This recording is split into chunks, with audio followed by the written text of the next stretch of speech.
What's going on, guys? We are back. It's Friday night, and the place to be is right here at Connected by Creatures with myself and Zach Nava and Nava Reptiles. The big announcement for tonight is we have our first guest. Couldn't be happier for this to be the first guest, Mr. Brian Farrelly of Reptile Revival. Thanks, guys. I'm so stoked to be here. Yeah, it's an honor. Super stoked. Oh man, we're honored. Yeah, I mean, it's funny. We were talking about it, prior to the stream that started.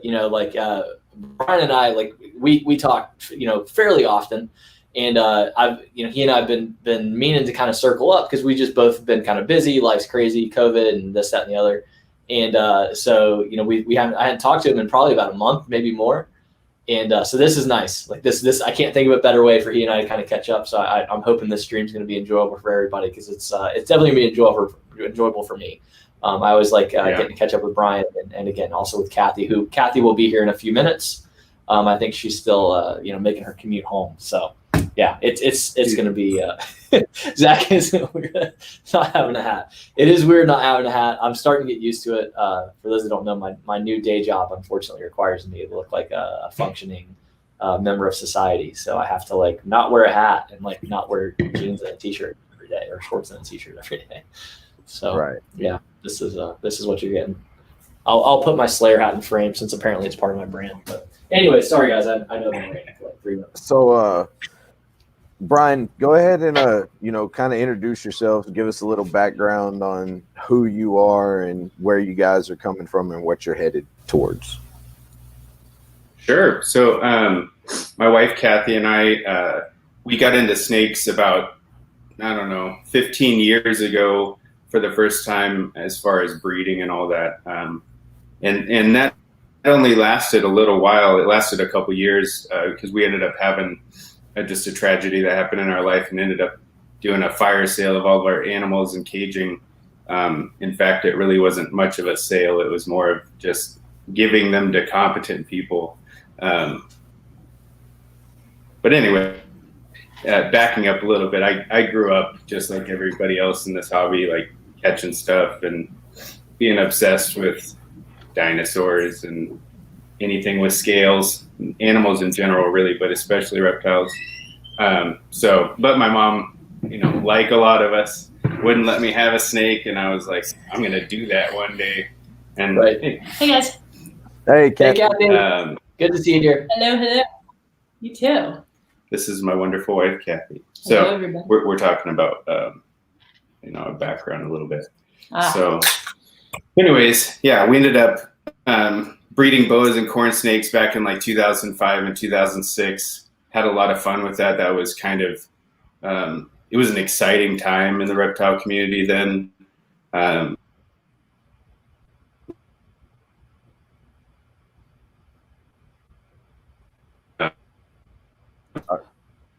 So I know Brian's having a little bit of trouble with his connection, unfortunately, over there. But just to kind of fill in, thank you, Cusco. I appreciate you, brother, for tuning in, man. It always means a lot. Not that everybody else that's in here doesn't mean a lot. I'm looking at the list, and everybody's super supportive. Brian, sorry if you want to pick up where you were at before you fell out. I'm sorry. Yeah. You no, you're totally good, man. Last thing we heard was 2005, 2006. You guys were breeding, and then continue.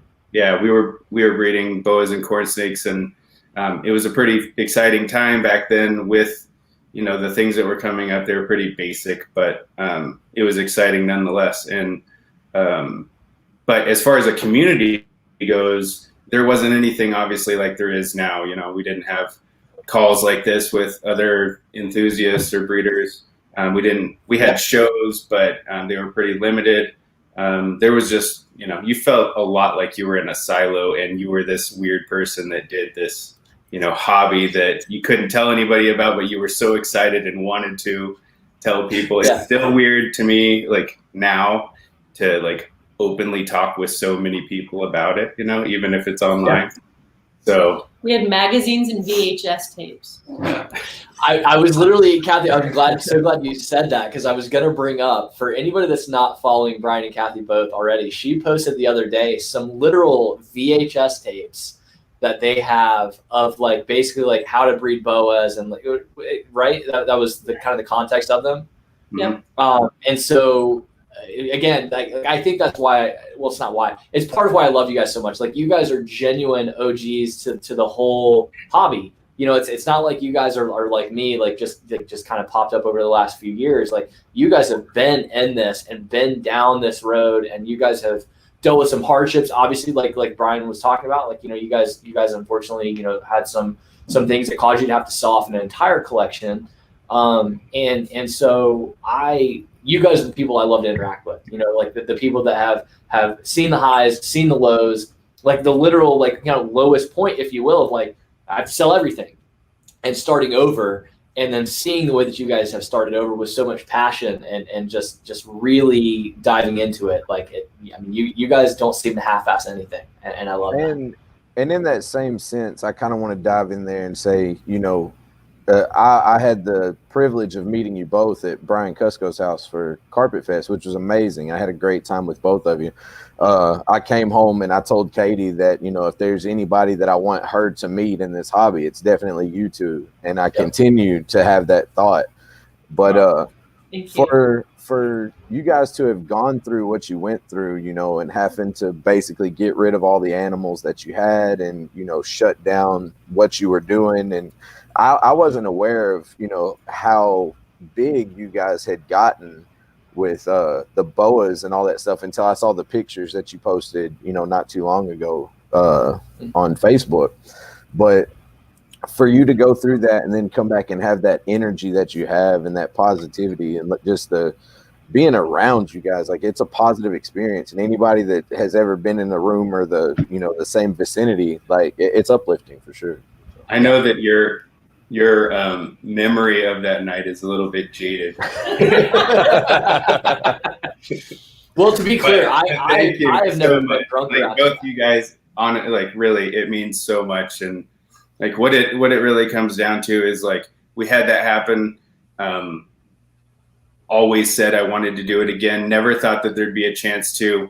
Turns out we end up having 3 boys. So it's, you know, the time came where they were old enough to where I could introduce it to my wife again, and she was good with it. So it just happened to be the right timing. And it's been only 2 years, like right about now, you know, that we've been doing this again. And it's been awesome meeting so many great people, and like Duran right here popping up. Dude, Duran's great. He gives so many good ideas too. You know, like for anybody that's not like on the same like platforms and stuff as Duran, that dude is filled with ideas, like great ideas in terms of like whether it be marketing ideas or like sales ideas or product ideas. Like he's a good dude. I mean, on top of all of his ideas, he's a good dude. He's kind of like you guys. He and I became fast friends. We did, and I wouldn't trade him for the world. He's good people. There's certainly those people that you talk to, and you can just tell, you know, you make that connection with, and know that they're going to be it's one thing to be like a nice person, but it's another thing to know that someone's going to really take this thing seriously and go somewhere with it. So I'm willing to take the time. Not that I have like a whole lot to offer, but I'm willing to take the time and help anybody out with the limited experience that I have, you know. And well, I think what you offer is what again, like what Duran offers is a lot of perspective. You know, and even big breeders will say that they like to hear from people that are new to the hobby, because a lot of times it's fresh ideas that are approached with the thought process that they don't have anymore. You know what I mean? And so I definitely think that's kind of where Duran's at. Not that he's like new, like he's not like newbie. He knows his stuff, but you know what I mean? Like he brings a fresh perspective, which is great. Really quick, I want to touch on Alyssa's question for you guys because I love it. And Bradley was highlighting it, and I apologize for not getting to it. So she was just saying, I love asking old school keepers, what was the setup in husbandry like in the 90s? Do you think our snakes' lifespan has increased with the way we keep them the way we have now? Yeah. So one of the major things that I noticed, and Brian's going to speak a lot more intelligently, that's why I'm going first, is because I'll just say the little bit that I have. So our first rack system was melamine. It was something that a friend of ours helped us put together. It was one of our first ones, and it weighed like 1,800 pounds, and it was like big.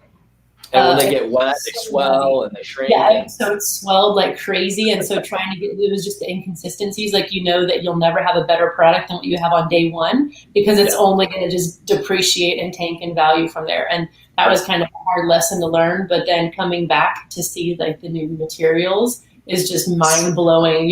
You build this massive cage and you're like, all right, let's try to figure it out how to get it in place. And you're like, oh, it's actually super light. So that was one thing. And another was the feeding, the husbandry.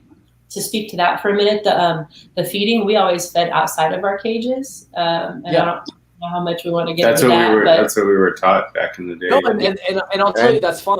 I'll say this. So there are people that still do that, and there are people that still believe in it. And I'll tell you, I don't have an opinion one way or the other. So you guys are familiar with Blake Stewart. Blake Stewart, he did my logo. He's got that giant snake room that's super famous now. Like, he still does that. He literally still takes his snakes and puts them in it. You know what I mean? And I'm not against it. You know, I don't personally think it makes a huge difference, especially with ball pythons and stuff. Retics, maybe. I don't know. They're super smart. You know, they're very aware. The retic. Yeah. So who knows? So yeah, no, I don't follow you guys for that. Sorry, I didn't interrupt. I just felt like I needed to clear the air on, like, I always hate when people, or I don't hate, but I don't like for people to feel like self-conscious about talking about like old ways of doing things, or because it's still very relevant. We're not at all. It's what we were taught, and didn't really think a whole lot about it. And when we got back into it this time, we're like, why were we doing that? Like, what's it going to look like down the road when we go to do that? And pretty quickly start to realize that, I don't know, in my opinion, it's just not the right way to do it. But that's why I wanted to highlight that. Yeah, for sure. I definitely agree that it's not the right, not the right thing. And people are taught that even now. Like, if you have someone go to Petco or PetSmart and buy a snake, 95% of the time, that's the information that they're going to get is, get a box or get something to feed it in, so that way it doesn't associate your hands with But to me, that's completely backwards. So I don't touch my animals on the days that I feed them, and I feed them in their cage. Every other day I can grab them and have no thoughts of food. And with my retics and berms and stuff like that, tap training works. But another point to that, and there's a video that Mr. Brian Gundy put on YouTube that, when you house as many animals as some of us do, and I have nowhere near where he does, but when you house that many animals, it's damn near impossible to take them all out and individually feed them. But also, if you were fixing to sit down to eat dinner and some big monster came and picked you up and pulled you out of your house, how would your food response be right after that? Well, and put you in a box, because it's just like people talk about all the time about how snakes react to a new enclosure. Like, when you do a full clean on an enclosure, a lot of people complain or whatever that, like, as soon as you give them a clean enclosure, they go to the bathroom. Well, I honestly kind of think a lot of that is them, like, just trying to kind of like mark their territory to an extent. It's that consistent, and it's that it seems to be some level of comfort involved in them kind of having their smell around. There's people that'll, even with rats, somebody was saying the other day that with their rats in their breeding program, they'll take dirty bedding, and when they do a full clean, they'll take literally one handful of dirty bedding and put it in with the clean bedding, so that the rats still feel super comfortable and at home, and they don't freak out like, where the fuck am I? Because they don't have those scent markers. It's so you can get as deep into the kind of like theoretical science as you want to, but I think, as with anything, it's just whatever works for you.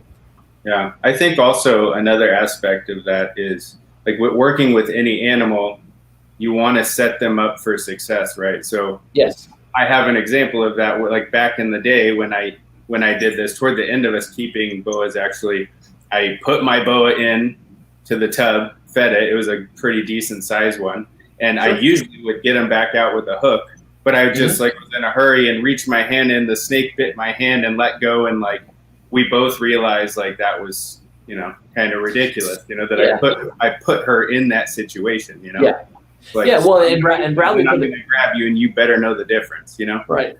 And Bradley put it really well. It's just very backwards. Like as a snake keeper, when you think through the process of what needs to happen, the steps of putting them in there is fine, but then the steps of taking them back out, it's like, oh, well, this kind of negates any kind of positive, thinking that I would have had around this process, because it's like, oh, well, now I have to remove you from where, it's just weird. And that's what I agree, Bradley. I think that's where the disconnect is for me, is the process after they've eaten.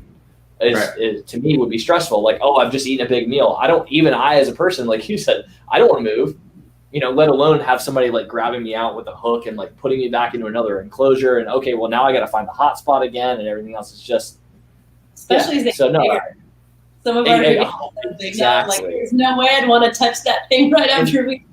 and they're so lazy too. Like after they've just had a meal, like my female.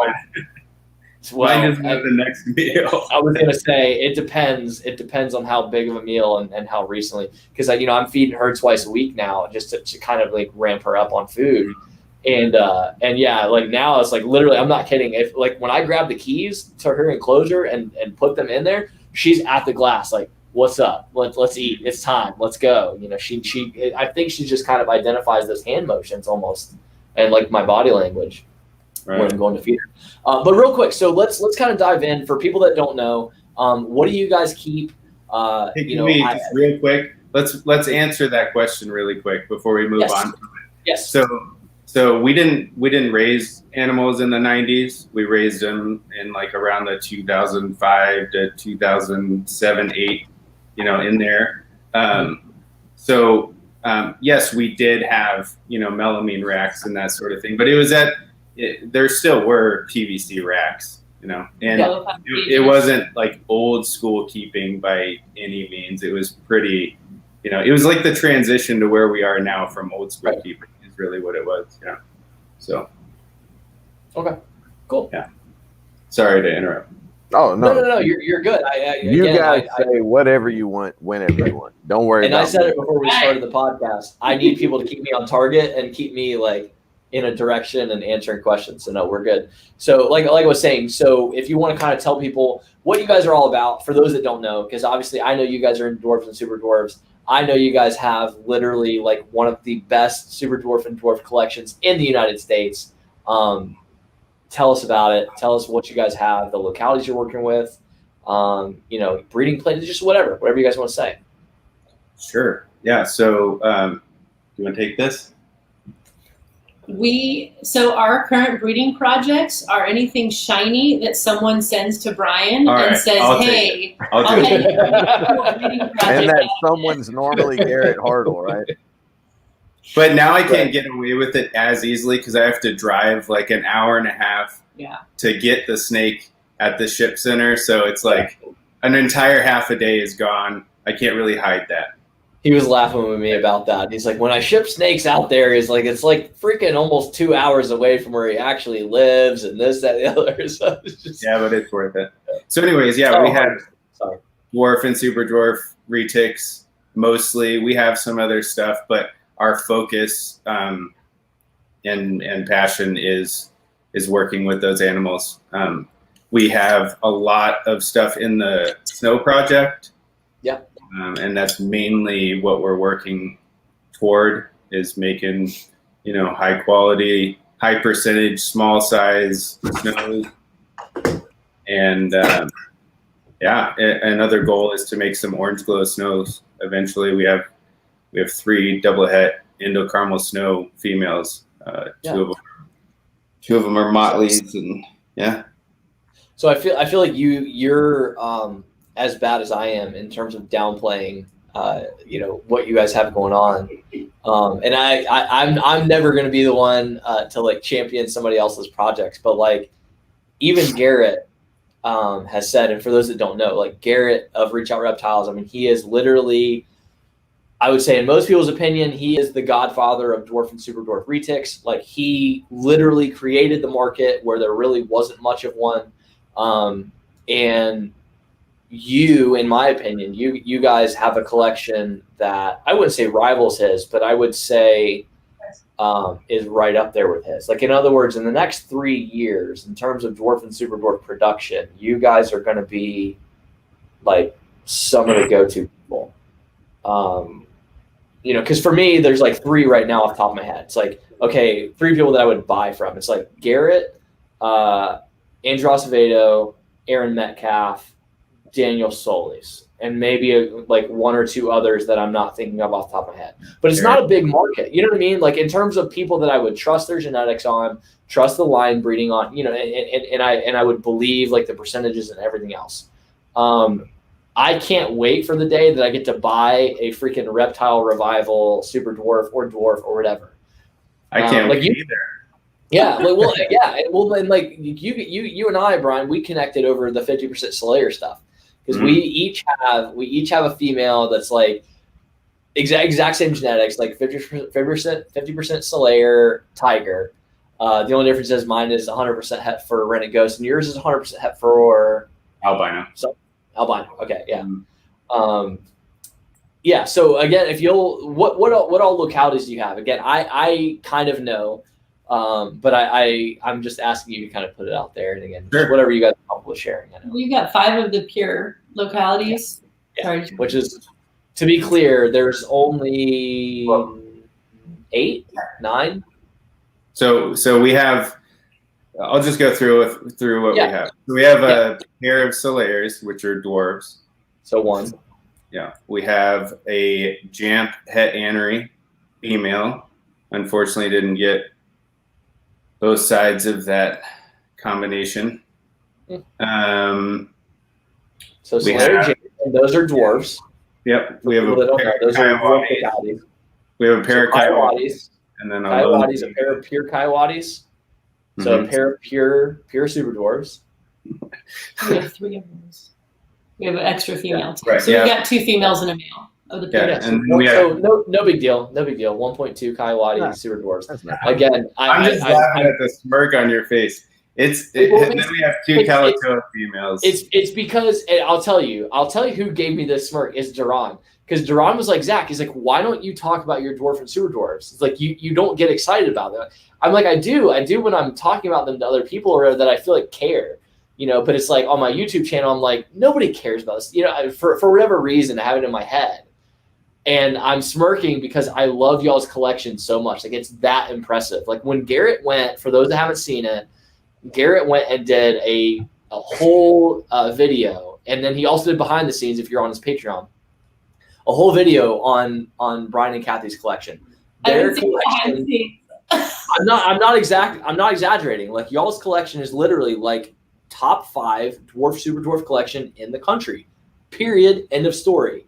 Anybody that is remotely interested in dwarves and super dwarves, if you're not following Reptile Revival, Brian and Kathy, like, you're dumb. You're dumb. And even if you're not into dwarfs and super dwarfs, but you just like reptiles and good people, right? Their information will be in the below in the description. There's going to be a link to everything Reptile Revival. That's 100% guaranteed. So that's why I can't help but smirk, because I'm almost laughing because, like I said, I'm that excited about y'all's collection because it is, again, it's so downplayed, and I think that's the dwarf and super dwarf market as a whole. Yeah, you guys downplay it. The whole market is downplayed. Yeah, I'll get really excited once we have some babies. I know. I think that's what it is in a big part. Like, I am excited about my animals. Don't get me wrong. I love them. I know you are, because I've heard it. We've had those phone calls. I can't believe that we have the animals that we have and all this stuff. But as far as I kind of keep that separate in my mind from the business aspect. Sure. So the business aspect, don't get me wrong, is important to me, but it's not why I do this, Right. Well, and I think that's obviously that's pretty clear based on, again, just the fact that you don't go and scream it from the mountaintops. A lot of people that have the stuff that you have, or even just the pair that I have, would be shouting it from the mountaintops. But it's like we almost have too much respect for the projects we almost have too much love for those particular projects and we're like, I almost don't want everyone to know what I'm doing. You know what I mean? If that makes any sense at all. Like if you bought a Picasso, would you like put it on display, or would you just put it in the basement and go look exactly and just love it? Yeah, and just love it and love it amongst those again, because again, Brian, you and I have had like some really great conversations, like really passionate, exciting, like smile on my face the whole time conversations about y'all's animals. But again, that's why I wanted you on. That's why I wanted you on. I wanted you guys to talk about them. So, all right. So I want to make sure that we, like, when, like, my whole, what we're about, you know, this is kind of part of what we're about. Sure. I just want to make sure that when we, like, when I put something out there, that it's done in a way that's like just showing off the animal and not like showing off what we have. You know what I mean? Like, this is an animal, appreciate it for what it is, not because I have it, you know? Yeah. Like, it could be at somebody else's house tomorrow. Just like, you know, I have these 2 Kalatoa girls that I have. I cannot believe, like, they are pretty exceptional examples of Kalatoas, you know? And I don't feel like they're even mine. Like, you know, like they belong to the hobby. They do. Like, and I paid a lot of money for them, but that doesn't even matter. You know, I get to take care of them. And And this is exactly what we're talking about when we give you guys praise for, you know, the people that you are, because yes, you have an amazing collection, but it's not just about, like you said, it's not just about I have. It's about the experience of how amazing the animals are and the respect of that animal. And that's beautiful. And that's why I wanted you guys to be, you know, it's amazing. And I'm appreciative of just that in and of itself. And I'll reiterate it. There's a lot of people in the industry that they say, oh, even if I wasn't making money, I'd still be doing this. Yeah. Well, I don't know anybody that can say it as much as you guys are, because you guys are a living example. But and you can't, like, at this point now that, like, there are people that have like a lot of people that have way more retics than we do, you know. But I'll tell you, like, once you get to the point where you have like, you know, them growing up in their, even when they're dwarf and super dwarf, they're like sub-adults, you know, and adults. Like, you have to want to work with them when the retic is smearing their poop all over the entire enclosure, you know. Like, that doesn't bother me one bit. Like, I look forward to coming in and cleaning cages. We do it every single day. A cage doesn't stay dirty unless it's intentional, you know. And for sure. And so, and again, you guys have that just genuine passion, man. And like I said, I think that's why Bradley and I were both super excited to have you guys on. So again, getting back to it, so you guys have pure Slayer localities, you've got pure Coyote localities, you've got pure Jampeo localities. That's just 3.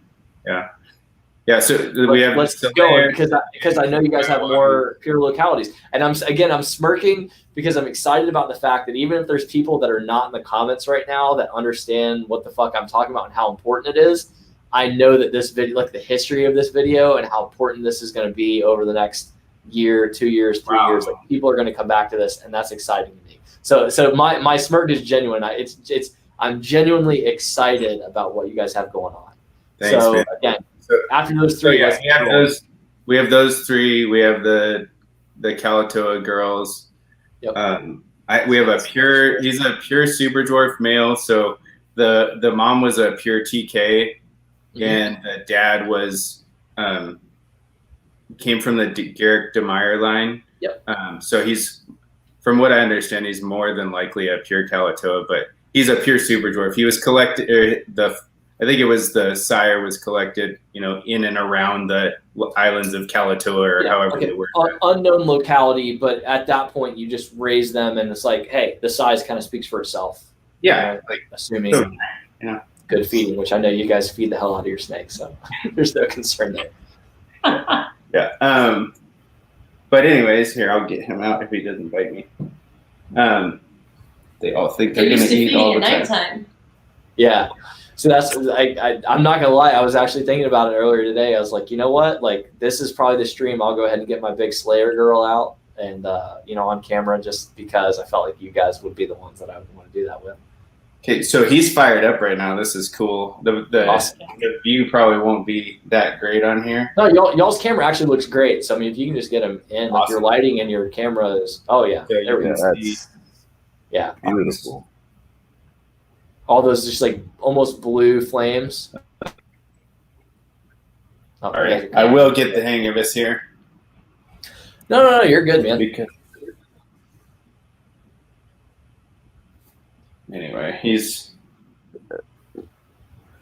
And again, just to reiterate, remind me the genetics. There it is. Oh, right yeah. there. That's beautiful. Look at that. Yeah, that's the shot.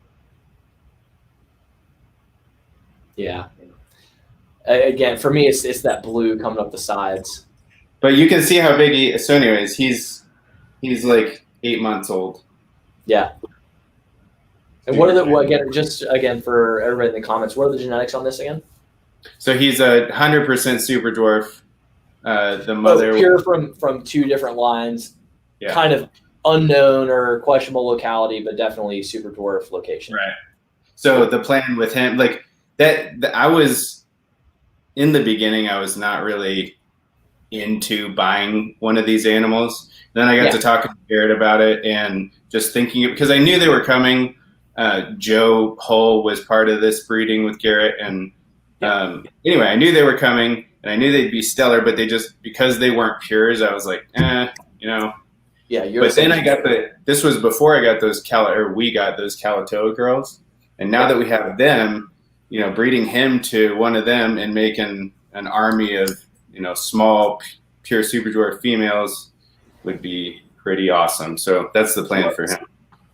I wish you guys could see what I'm doing right now. I'm trying to get this male out without getting bit. So on that same note, like I have a male who's similar, like pure super dwarf for sure. Like, so for those who don't know, like this is literally a 3-year-old male.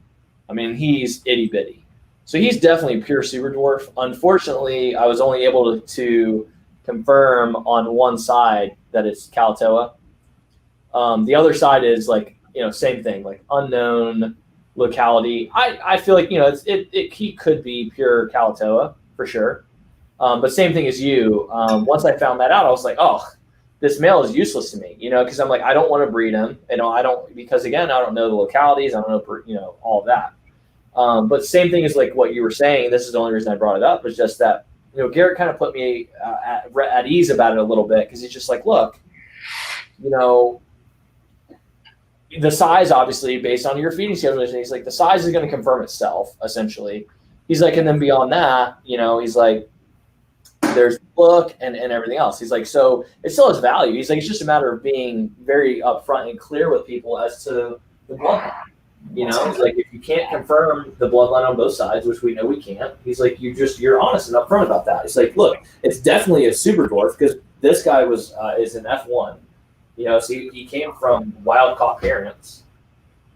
And so yeah, it's just interesting where that stuff kind of goes. But so Brian, maybe you can answer Philip PD Reptiles. Which locality helps out with the zipper back? I really do like it. Zipper back. Yeah. I love that too. I've never heard it called that. I could be like, just missing it, but I love that look too. I don't know if there's a specific locality. I know Kalatoa has it a lot, but I've also seen, in fact, today I saw a pure Sulawesi female, I believe it was a female, that a gentleman had that was like zipper back all the way from head to tail and so insane. But yeah, I don't know that there's a particular locality that, you know, yeah. But I could be wrong about that. I know Kalatoa has it a lot. That little SD male has quite a bit of it.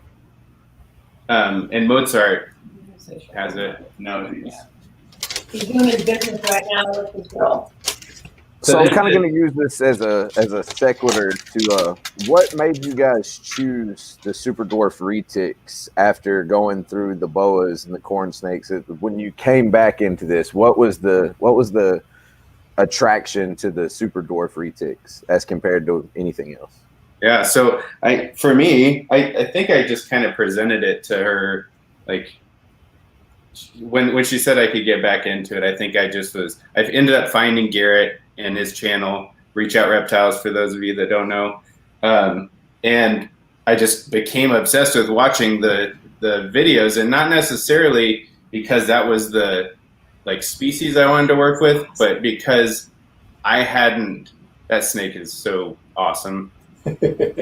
How roughly? How does she compare in size to yours? I only ask because you and I have this, similar percentage. I'll get her out. I'll get her out in a second. Shoot, but she's way bigger.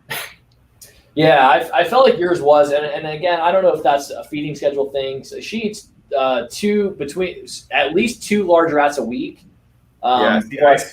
Plus occasionally like some mediums here and there in between. Because she's kind of my garbage disposal for my ball pythons. So if they won't eat, she gets whatever they want. With her, I stuck to a pretty good schedule of like, for the first year or so, she was every 7 to 10 days. Yeah.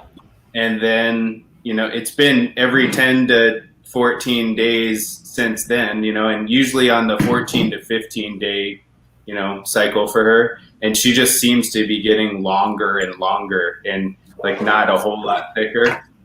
Yeah. But now, how long is your girl, do you think? She's easily 10 feet.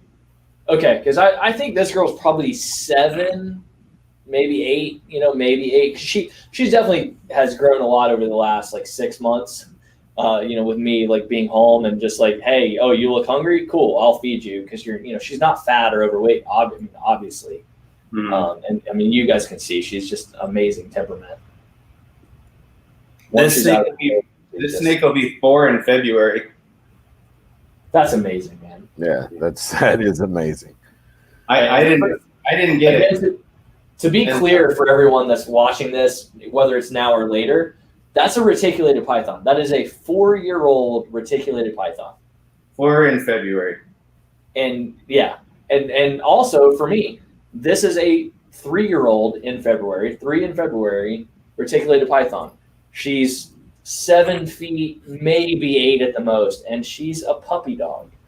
So there's definitely something to be said about dwarves and super dwarves. She wants to run right now. Yeah, most definitely, because I have a mainland male right over here. That's he's about 18 months old, and he's pushing 8 feet already. Yeah, and so. She's so athletic. Yeah, I mean, she just wants to.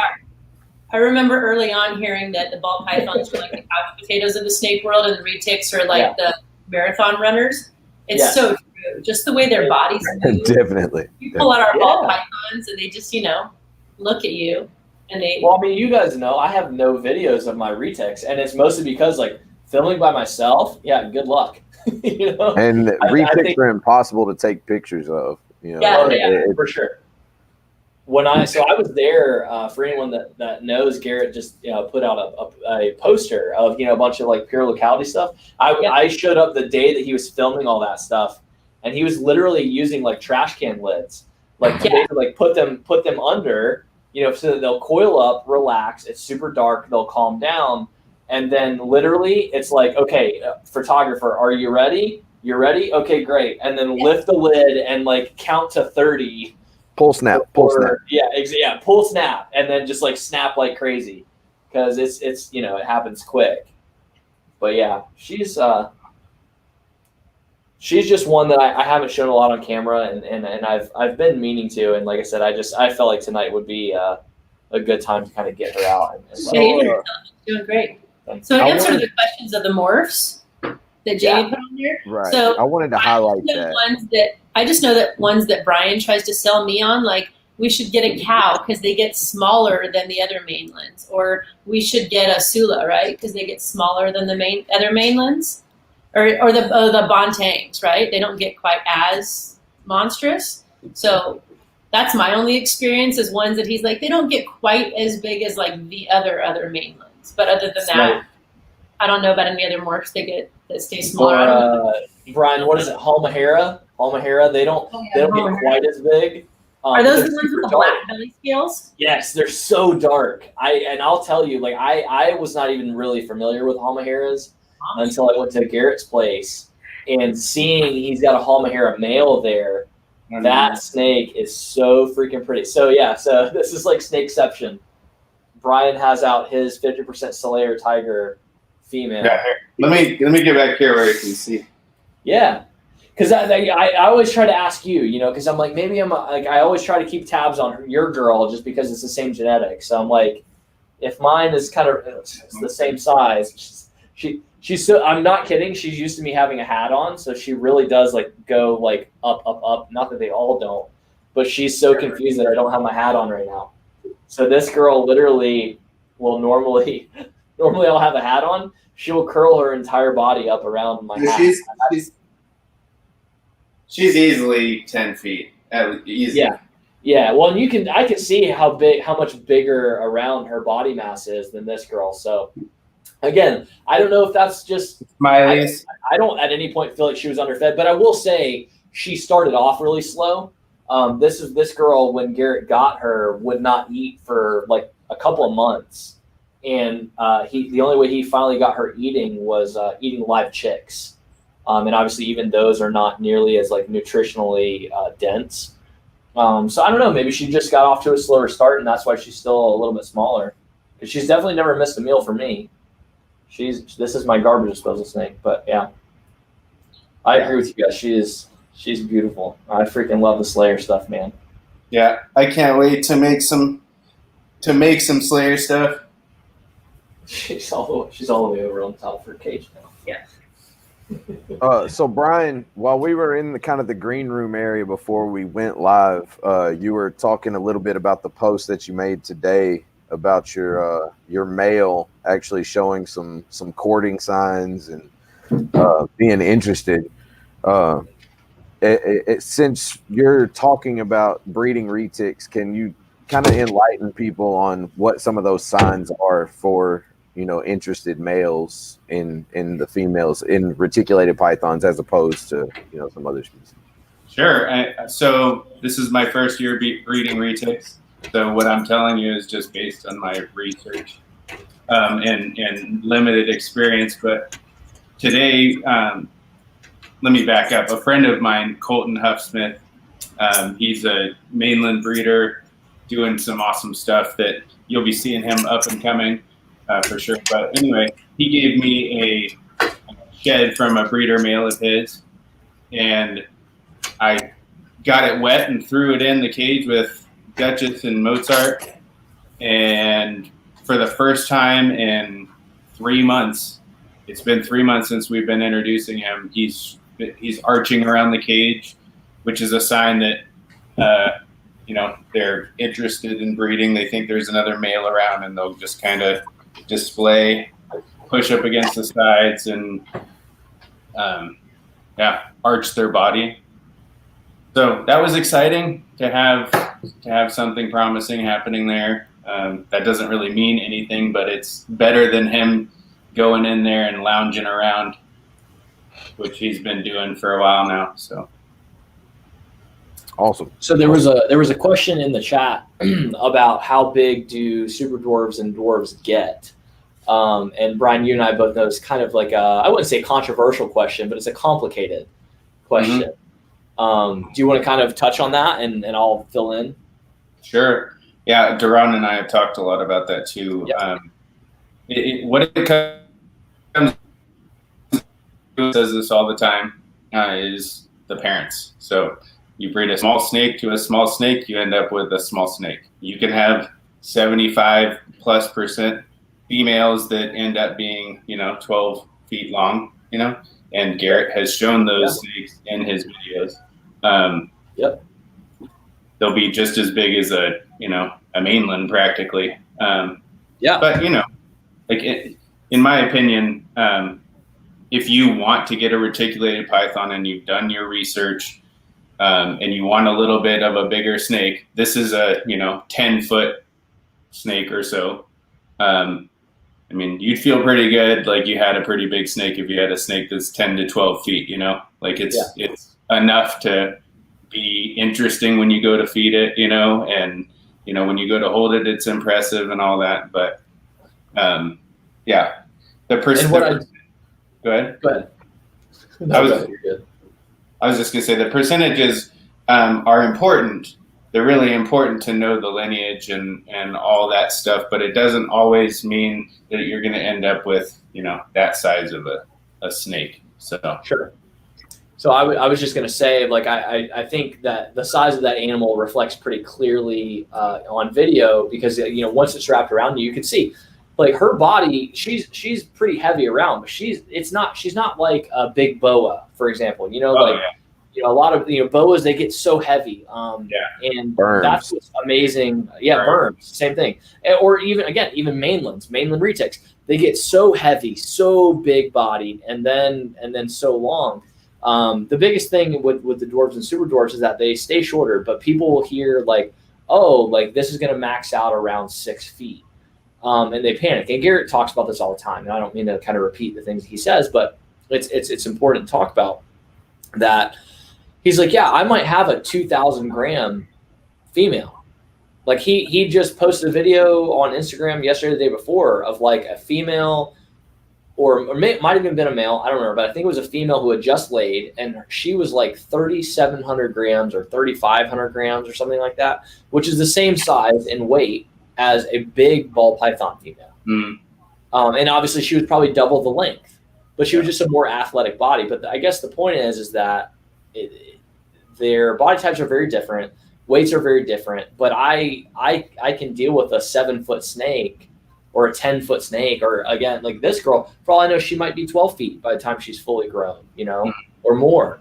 And I've dealt with pure Solayers, you know, at Garrett's place. That was about a 12 or 13-foot female. Super manageable, in my opinion, as long as she's in the mood to be dealt with. Well, and at the same time, though, I think a lot of people, they get so caught up in what they see on TV or what they see on the internet of people saying, oh, well, I've got this retic that's 18 foot and I got this 20-foot retic. Like, even with mainlands, a 20-foot snake's not common. Like, you have to try to make it a 20-foot snake. And 10 feet is more than most people realize it is. A 10-foot, that's a lot of snake, you know. And I think people, you know, they want to have that, and I hate to say it like this, but I mean it. They want to have that show off snake. They want to have that big snake that, you know, to make a showing. And 12 feet's a big snake. Like, that's a lot of animal to someone who's not used to working with animals like that. Like, they're, especially with retics, they're fast, they're strong, and they're intelligent. Yes. And, you know, I determined as hell. I think that's why, right. And I think that's why, you know, I think that's why dwarf and super dwarfs are going to be the next biggest animal, you know, the next, as far as people's want for them and it being the biggest market, because once you get above, you know, 10, 12 feet, like that's a lot of animal. And you should definitely have in your mind that this animal could be lethal. You know, this animal could be, it can cause harm, and it's an apex predator, you know, and people should be cognitive of the fact that I have this animal and it should show respect to it. And I think, and you know, I'll probably catch shit for saying this, but I think there's too many retics, mainland retics out in the public, you know, to everyone. And I think that what you guys are doing, trying to, you know, shrink those animals down and, you know, produce quality bloodline locality animals, I think that you're on a great path. You know, I think it's important as far as the feeding aspect. I'm hearing a little bit of an echo. As far as the feeding aspect goes, it is, it's no joke, you know, when you go to feed these animals and they're that big, you know, when they start getting bigger. So that's, people think about the 99% of the time that it's not eating, and you know, when it's that big, it's like, oh, I can handle that. Right, anyway, because it's over there and it's just sitting there. It's not coming at me. Right. And you're not cleaning its cage. Like, it's one thing to look at it behind glass and be like, oh, I can handle that. But then when you're trying to get it out and it really doesn't want to come out, and when you're trying to, it really doesn't want to. When you said determined, Zach, that's funny. Like, yeah, they are strong, they are intelligent, but when they make up their mind to do something, they're like a toddler. Yes. They're like, yeah, you know, like, I don't know if you guys saw, doing. like, even trying to put that girl back just now, she's like, no, I'm not done yet. There's all these smells in the room that I'm interested in. Like, she was trying to go up on top. You know, she wanted to go on top of this cage. And I'm like, no. And I put her head into the cage like probably 4 times just while you guys were watching. And she kept popping her head back up. And again, you guys know this. Like, and my male does the same thing. Like, I go to put him in there. Even when there's a female in there, he's like, nah, man, I want to see what this room's all about. Like, what you got going on in here? There's lots of smells and nooks and crannies that I haven't seen or experienced. Like, and so it is. They're interesting. And that's the flip side, too, is like going back to it. So, like, with Blake Stewart's, retic room, I love that so much. I don't think that it's like a required thing for anyone. But there's, because there's been so many people that have been like kind of butthurt about it and like upset, like, oh, like he's doing things wrong and this and that. But it's like, given the option, I think anyone would love to have a 12 by 14 room to let their snakes do whatever the hell they want, where you don't have to worry about them getting tangled up. And like, in here, my room, I haven't made it very snake friendly. Like, I still have a TV in here and my computers and stuff. But like, ideally, I would love it if I could, while I'm cleaning snakes, just like pull her out and set her on the floor. Yeah. And it'd be less stressful for her than to lock her up in on the ceiling. Yeah, that was awesome. Like that hexagonal jungle gym thing that was mounted on the ceiling. Yes, I love stuff like that. I would love to recreate something like that. And that's what I told Garrett, because he's got like the old school like hexagonal like jungle gym, like from like an elementary school type thing that's all metal outside, and that's where we played with his big Slayer female. Yeah. And she was like, speak of the freaking devil, and he shut up. But he and I had a blast, and it was funny because the whole idea with that video content that he and I were supposed to be making was like, apparently like that female was like really in food mode, and she was just like super aggressive that week. And he's like, we'll make a good video that it'll be fun and entertaining of her, like, maybe trying to strike at us a little bit, but then we'll talk about why she's being that way and this and the other. We got that girl out, and she was a puppy dog. Like, from the time we pulled her out, she's a puppy dog. He's like, well, I guess we can still make a video out of this. This is great. He's like, I just wish there had been like some drama involved, But again, that just going back to it, a lot of what Jared always wanting the drama. Yeah. But for a good reason, just to show the contrast, and that was the whole idea of just being able to talk about that. Like, hey, this is what they're capable of, but this is how they actually are, because they're puppy dogs. I mean, you guys saw. I tapped that girl one time, and this is the first time I pulled her out on camera at all. For a lot of these people that are in the chat right now, I always kind of joke that like, oh, she's really like she wants to eat me right now, because she's she cruises the glass and she's hungry and blah blah blah. But the second that you guys saw me, I pulled her out. She's just like, oh, okay, cool. Yeah. What's going on? And yeah, you're a girl the same way, man. I love that freaking snake. With Garrett popping in, that was one of my questions that I wanted to get with you about, Brian, was where did your connection with Garrett start? Like, I know that you guys do a lot with Reach Out Reptiles. Is that something that just came from you seeing Garrett's media, or how did your connection with Garrett begin? Yeah, so I guess go ahead. I was gonna say, so Brian, this is another area where he doesn't like to toot his own horn, but he really likes. He doesn't just go ahead. He doesn't just trust people at face value. Like, he wants to know that they're the real deal, and so he does a lot of research. He doesn't just like, oh, let's just assume that they're good, and then if we get burned, too bad, So it takes a lot for him to trust someone. And so, hey, Garrett. So he did a ton of research and like methodically, and that was part of, I guess, a little bit of like the reason why we got into the species, was because it's like, okay, these are solid people that we could get behind, because it's as important, the people that you're doing business with. Like, you wouldn't want to just be dealing with just anybody because you like the animal. You wouldn't want to be like, I'll overlook the character flaws to deal with that animal. It's like, you better feel good about all of it. So that was a major part of it. So as a follow-up question, no, go ahead. I'm sorry, guys. Go ahead. I was just going to say, we can back up to the original question and talk about how we got into this real quick, and that kind of leads into how we found Garrett. Yeah. Do that, because that'll probably answer the question that I had. Yeah, so I started watching Reach Out Reptiles and got obsessed with,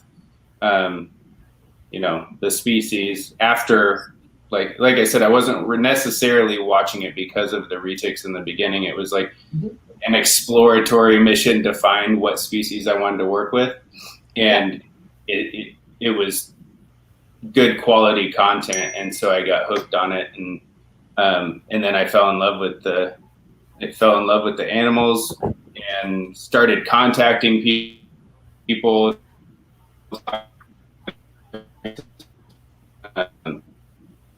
Just met a ton of people that way. I contacted a lot that Garrett did his Talk 'em Up Tuesdays with. And yeah, I just dove in like completely.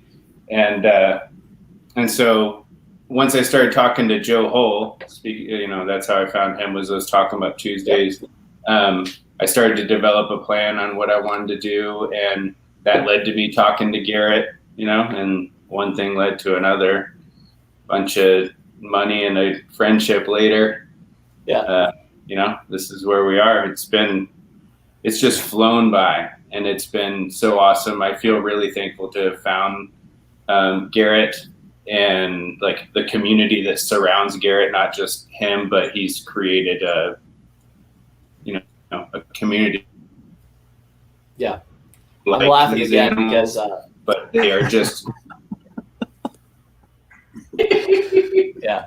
I'm laughing again because Brian, we've had this conversation that literally, like, you and I discovered Garrett the same way.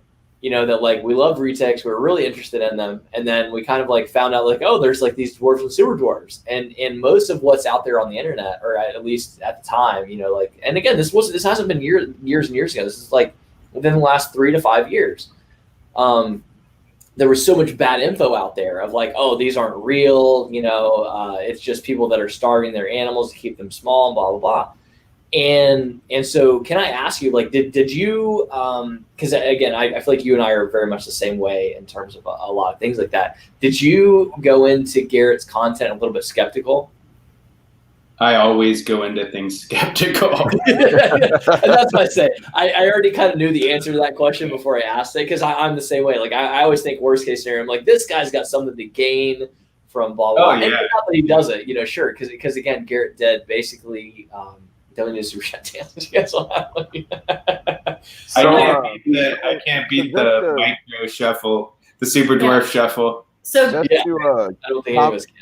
Just to answer these comments about the super chat dance, if you want to see Zach and I's super chat dance, spread the word about this channel. Yeah. And once we get the following to where they'll let us have super chats, once we get up to that level, we'll super chat dance every time. We have to be at what? I think it's 1,000 subscribers. 1,000 subscribers. So spread the word, guys. And 4,000 hours. 4,000 hours of viewership. So it's not going to be today, but it could be like next week. Yeah. And to answer your question directly, Christopher, I'll echo what Ashley said. Brian doesn't dance a whole lot, and definitely not with me. We're not really dancing kind of people. I missed the rhythm train a long time ago. It doesn't stop me from dancing, but not on camera. This is for Garrett. Here's our jam. Man, I just can't. I'm not very good at holding the snake in front of the camera thing. I don't do that very often. Let's zoom in, guys. Not too much. Well, if you guys are showing stuff off for Garrett's sake, I guess I should show off a snake I have that belongs to Garrett, if that's all right with everybody. So, Brian, I think I've shown you this. So, I don't know if you guys can see how yellow this snake is. Do you guys see how yellow this is? Oh, yeah. Wow. Oh, man. Is that a Slayer? No, it's not. And it's not a platinum. It's not a morph at all. This is a pure animal. So it looks like my Sulawesi male that I got. I'm looking at it on film or on video on my screen. Mm-hmm. This thing's not showing up as well as it should. This is a pure Tomalongan male. Oh wow! Oh. And I'm telling you, his head is like bright orange. He's getting so freaking big. He's just a puppy dog, obviously. I mean, I was able to just yank him right out of his tub and touch him on his head. He doesn't necessarily love it, but he doesn't freak out. Like, Garrett, I still am going to have to say that the Slayer eyebrows are just where it's at. Definitely. And the thick, inky lines. I just love anything that looks like it was drawn on with a Sharpie. Yes. Yeah. That's what I always tell people about the Slayer stuff is I'm just like, I can't really, but God, how yellow is this? That is insane. It's wild. Again, it's crazy to me that this is a pure, because again, to me, like this reminds me of like a platinum anery, or you know what I mean? Like it's just that crazy looking. And this is just pure. Thank you guys. So yeah, Garrett, you're lovely little pure male. Here's the real deal right here. Doing well. What you got there? That's the pure Solaire female. Pure Solaire. There you go. See, and I feel like I'm cheating because this guy is obviously pretty fired up in terms of his color. John Feely right there is pure Solaire for you. Yep.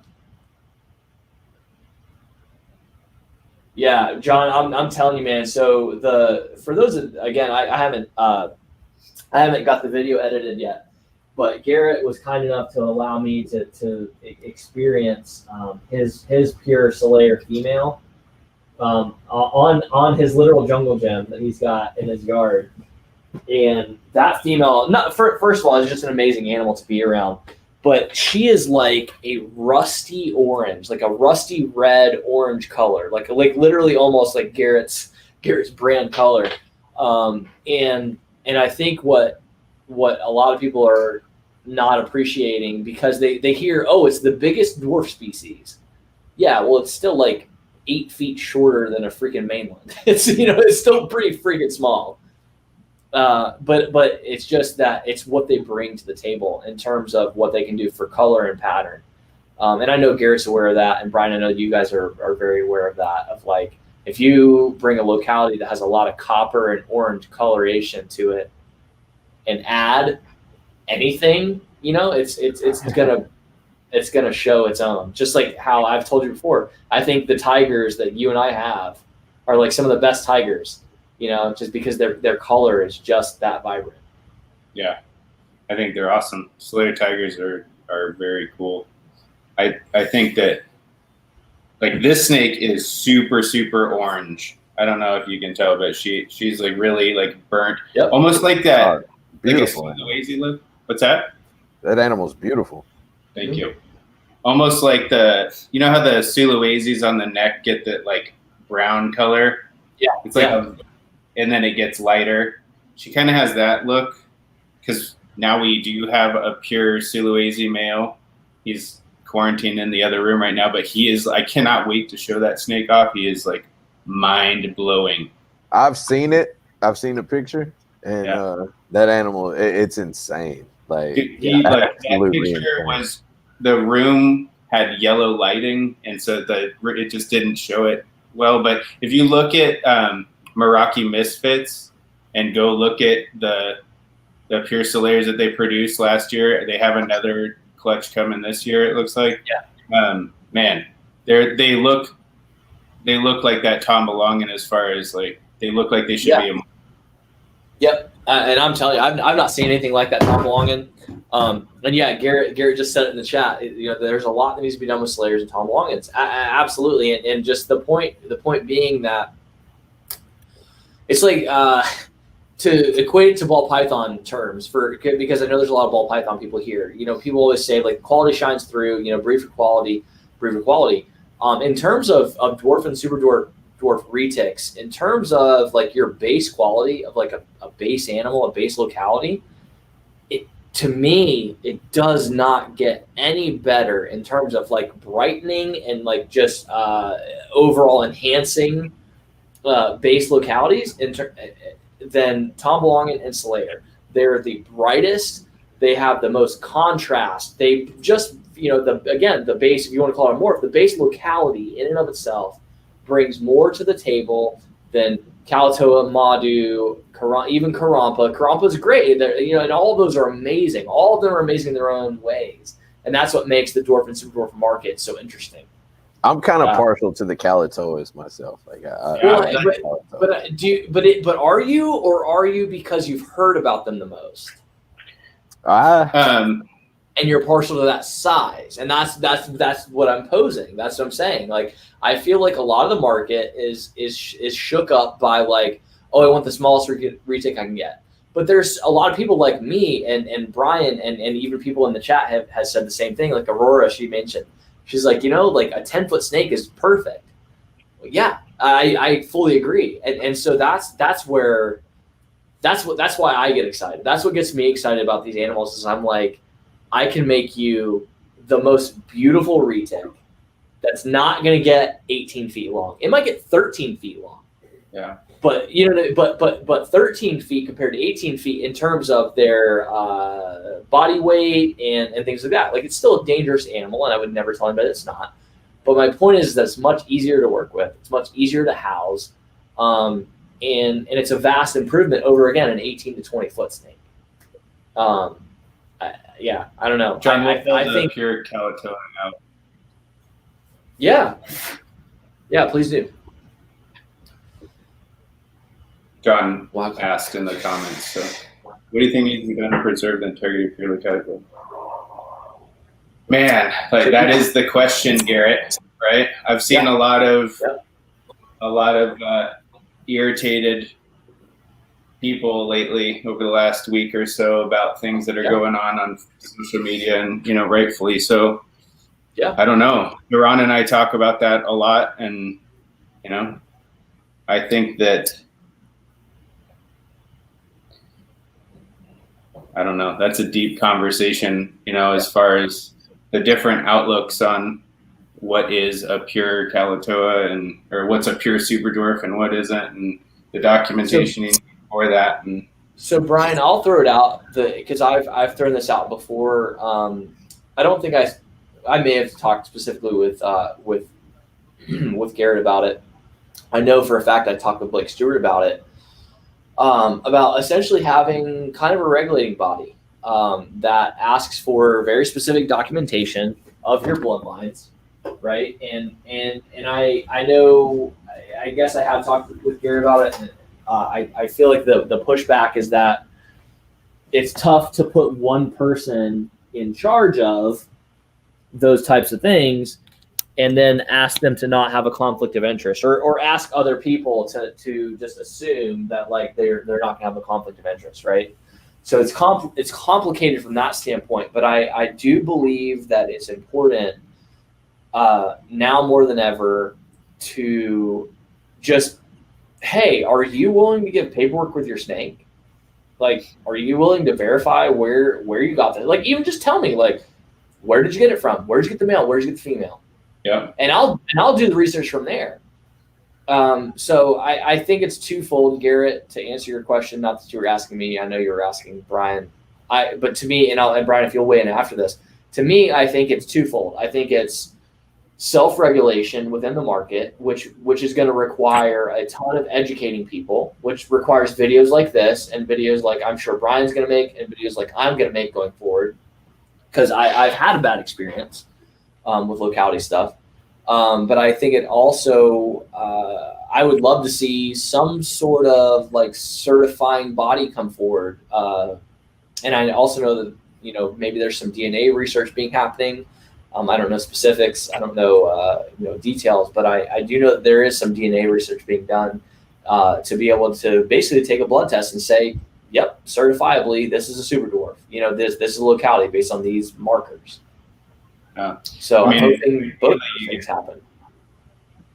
Ideally, you'd have DNA from animals that were on those islands, right? And then somehow you could compare them. Like, that would be the best way, obviously. But I don't know, man. Yeah, well, I think if you get enough sample size. What's that? I was just saying, I think if you get a large enough sample size, even if they're, I don't know. Yeah, I agree with you. It's a gray area. But continue. I'm sorry. I was just gonna say what I do know is this snake is almost 4. This is a pure Calatoa. John, you asked us to pull it out. The snake will be 4 in February, and it is just like tiny. It's super, super tiny. Yep. I didn't believe it. Even when I saw videos like this, I didn't believe it before I got one. And when Garrett was like, yep, that snake's 4 in February, I literally asked him like 5 times. Like, okay, so that snake, like, we're talking about the same one, right? And like, you really meant 4 years old, right?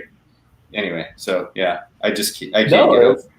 But that's the facts, and that's again. That's why I laugh. That's why I smile. That's why I get so excited talking about these animals, because it is that unbelievable. That yes, genetically, literally, this is the same, like, on the surface as a 19-foot fucking snake, and I can hold it. I can hold it with one hand if I want to, and it almost brings a tear to your eye. It's that exciting. It's that exciting that it, as far as the doors it opens to people that can keep these animals.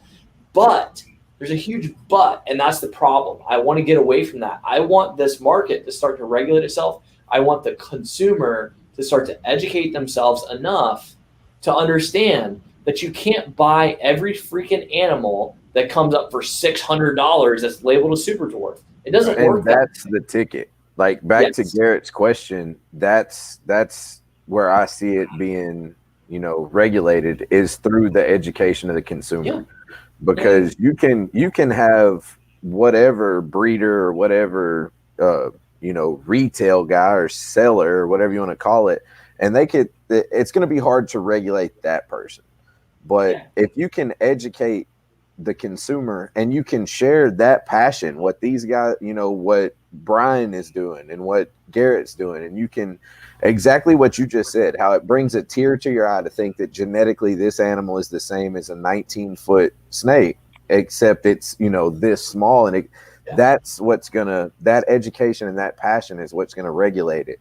And if you look at, people who are doing chondros and, like the emerald tree boas and stuff like that, they love that locality stuff. I don't know if Lance is still in here, but Lance is all about, boa localities, and everyone that's in that kind of world, and especially the chondro guys, like, they're into that locality thing, and they're about bloodlines and documentation. Right. Like they want to see documentation. Morelias, the same thing with Morelias.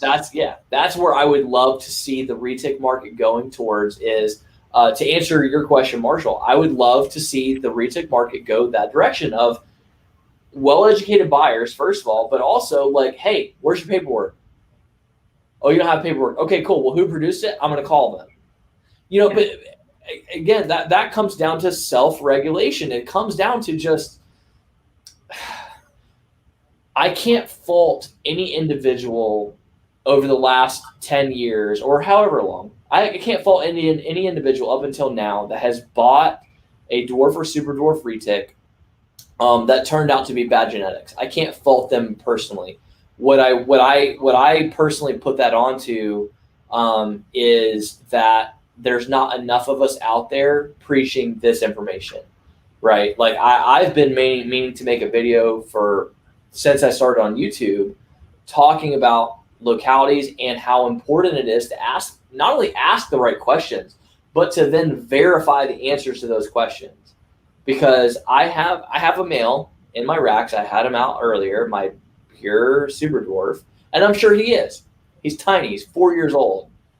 But I didn't know for the first year that I had him. I found out about 8 months into it that, hey, so I was able to confirm on one side that it's Kalatoa for sure. It was imported as a Kalatoa. The other side is questionable. It's unknown locality, probably super dwarf, but again, nobody really knows. I had no idea how freaking big that snake was going to get. Mm-hmm. I guess my point is that, and it's probably impossible, but we need to educate the market enough to where people start asking these questions. Yeah. There need to be enough of us making enough videos, because when Brian, like you said, when I started looking at dwarf and super dwarf retics, the only people that came up were people that said they didn't exist and they were all because of being underfed, or Garrett. And guess who turned out to be right?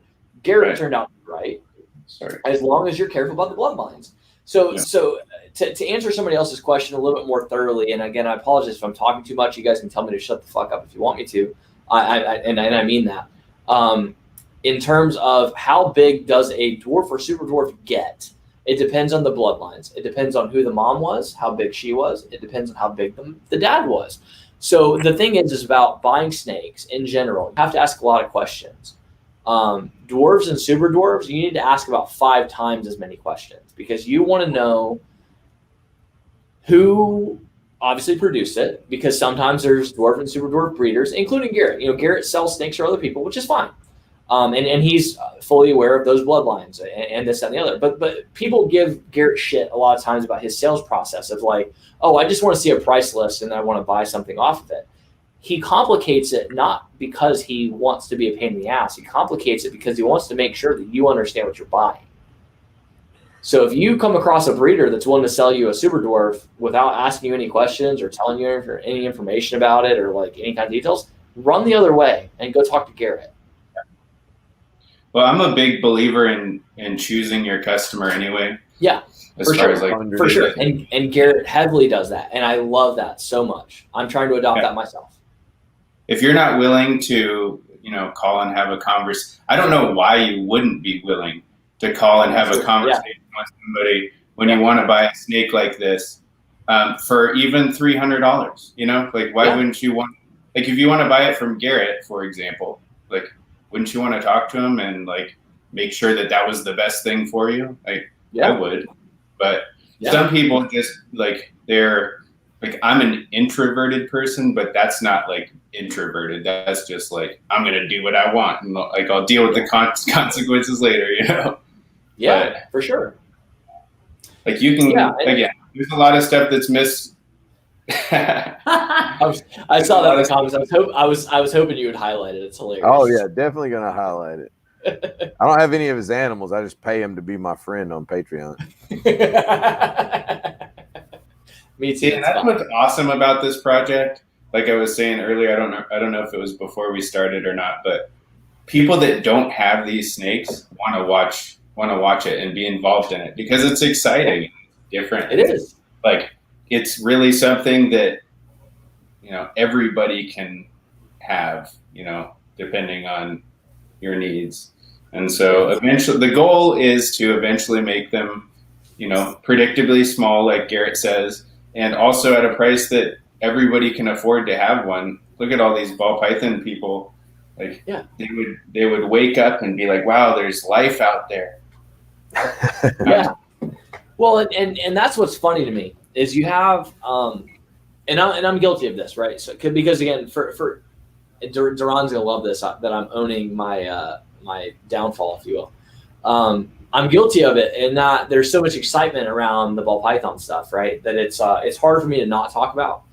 For those that do or don't know, Brian Cusco dubbed me Master Ultramel. Is my like love-hate nickname that he gave me. I hated it initially, but then like people started calling me, and I'm like, fuck it. If that's what you guys want to call me, then fine. It's good marketing. But I would much rather be called like Master Slayer or something like that. Because realistically, that's where my passion is. But it's easy to get drugged into, or like again, I don't mean to say drug into, because I love ball pythons. I will always love ball pythons. I think they're amazing animals. They're so much fun. They have so many great morphs. But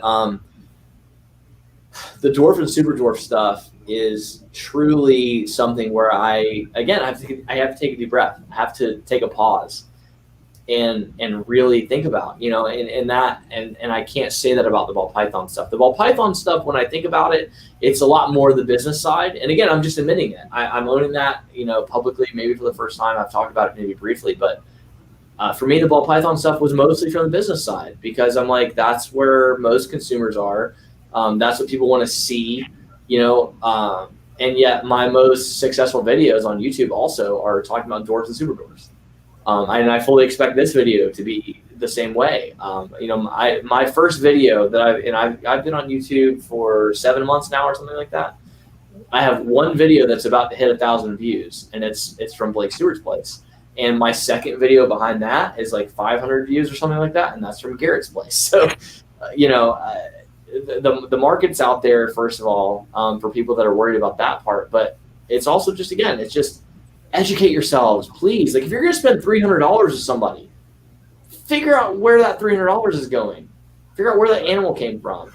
Figure out who bred it. And so I think that's part of where the dwarf and super dwarf market has gotten kind of funky, in terms of, because there's a lot of people that are coming over expecting them to be the same as ball pythons, and they're just not. What you got there, buddy? Sorry, I apologize. I know I go off on it a lot. I just figured I'd show a snake while you were yapping. Garrett wants to know your favorite locality. Thank you. Garrett's favorite locality is whichever one you try to sell them next. Oh, come on. That's wow. I'm just kidding. No, like Kathy, you sound like the internet. Oh wait, this isn't the internet?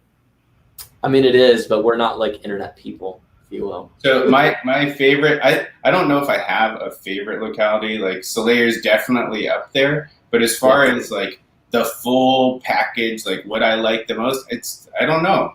I don't think I can, because before I was going to mention this when we were talking about Calatoas before. Like I really didn't get the hype about Calatoas. Like Sure. a small snake, like that's pretty cool, you know, but like the amount of money they cost, and like if I have a retake, do I really want to get one that's smaller? And you know, but anyways, after having them, they are for one, they behave differently. Like I've noticed the Kiowatis behave a certain way. Like they're very, once they come out, they want to climb. They're very like, they like, oh, Yep. I don't know. They They're go straight flighty. up. They weren't flighty at first, but they want to climb a lot. Yeah, they're a little nervous, and yeah, they want to be up high to feel secure. Yeah. Yeah. And then the Calatoas, they're less like flighty as far as the ones that I have go. They seem less flighty, and they're very confident. And you could imagine them being like on a branch, shooting themselves over to another branch or something, you know, in the mangroves. Yeah. So, anyway, this is Zach. You have one from this club. Yes, I do. Yeah. So this is a 50% Calatoa, 25% Madu, Annery Sun Tiger. Yeah, matter of fact, I was you bitch. So for the record, this is the first time I have been bit by this snake. Oh, that's hilarious! It's the first time I've been bit by the snake. I wish we got it on camera, but yeah. So the first live bite we've had, even on our Instagram days up to now. It's the first live bite. And she's tiny and literally like barely drew any blood like at all. Like you guys probably can't even see. It's like the tiniest little 2 red dots.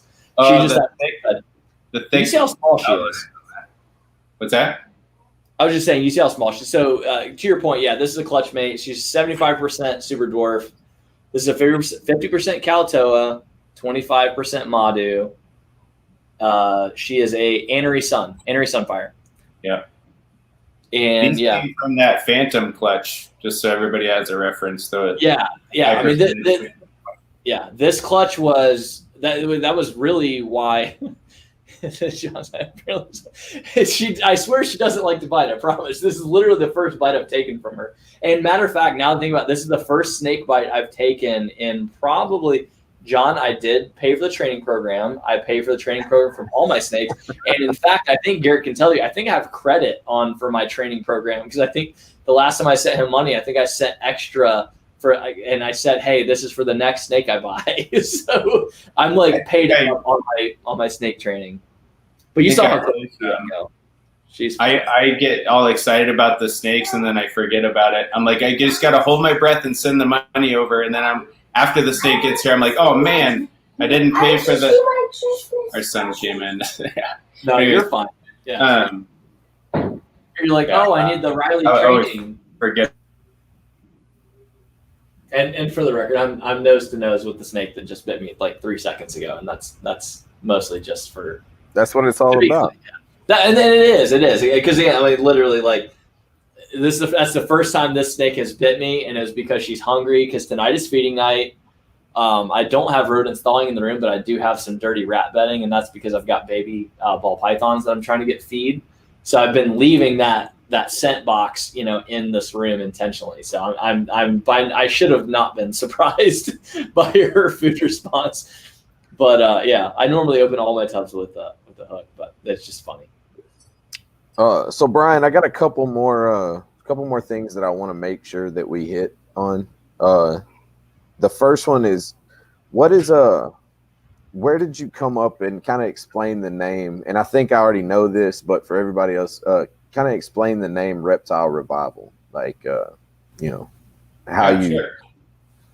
So, like I had mentioned earlier, if people have just tuned in, we used to breed boas and corn snakes 15 years ago or so, and ended up having to sell our stuff pretty quickly, and always wanted to get back into it. So that's kind of where the name came from.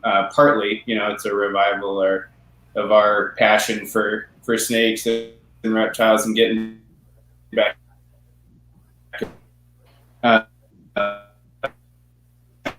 People about it and being in this with other people, because when back then you don't have a community of people doing this, it can get a little lonely. And so when I realized like there is this community, it was like, wow, I can do this with other people and like share my passion with other people, and it'll be like a revival of new people coming into the hobby, and also of us, getting back into what I really feel like we should have been doing. But it was the right time to get back at it, that's for sure. Exciting times in the reptile industry right now. So. And I think, what you're talking about as far as the community, Zach and I talk about it every week on here. I know that you've signed into some of our lives and, heard what's going on in the reptile community right now. It's a beautiful thing. There's always going to be the negatives, and there's always going to be the bullshit. But for the most part, this community is huge, and like, it's very caring. I've myself have met great people through this community. And, with that part of, the revival name, that part being, talking about this community right now, like, I think that's great. I think it's huge, because some of the people that I've come across strictly because of reptiles are going to be lifelong friends to me, whether it would have been a reptile related thing or not. Like it's just that love, and like our name, Connected by Creatures, like that's what we are. Zach and I are connected by these animals, by these creatures. I feel like my connection with you guys is we're connected by creatures, and it's all because of this beautiful community and the beautiful people that are in it. And I'm proud to be a part of it. Same here. Absolutely. We definitely feel blessed to keep the animals every day, and like you said, meet the people involved. There's always drama, it doesn't matter what it is. There's always drama, and you just have to choose who you want to, invest your energy in, even if you don't communicate with them. I think a lot of people invest too much energy into things online that like don't even affect them. And even if it does affect them, it's somebody who feels worse about themselves than you just to make you feel bad, or I don't know. Yeah, and it goes back to what I've said 1,000 times, numerous things. I don't fuck with Facebook groups really anymore. There are a couple, there's one that I'm a moderator of that I won't even mention, because again, I don't want to flood a bunch of people there. And Brian, you're in there, and it's great. It's a smaller group, which is good. I love our Discord stuff, which again, it's a smaller group. It's much more filtered. It's much more targeted. So you kind of know who you're dealing with. And the flip side of that too is that, vote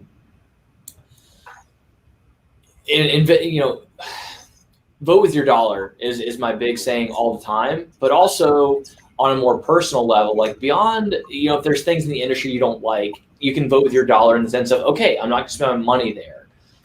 In life, I love that you mentioned this. In life, vote with your energy, vote with your time. If there's something that you don't like, that's stressing you out, and there are other channels for it, other platforms, which in the reptile hobby, there's a million, right? There's a million avenues, whether it's YouTube, Instagram, like reach out to us, reach out to me, reach out to Bradley, reach out to Brian. We're all super positive people in this hobby. So if you're somebody that's in a hobby that is feeling like you're surrounded by negativity, or you feel like you can't turn to somebody with a question because they're going to shut you down or be negative, like pick a different channel, again, just vote with your energy. Like everything in life, and I'm a big believer, everything in life is based on where you put your effort and your energy. And you were fully in control of that. We all are. Nothing's ever super simple. I get that people are going to end up in situations where, you know, sometimes we don't have a choice but to kind of persevere, but you do that. And then after that, you vote with your energy and you put your energy where you want it to be.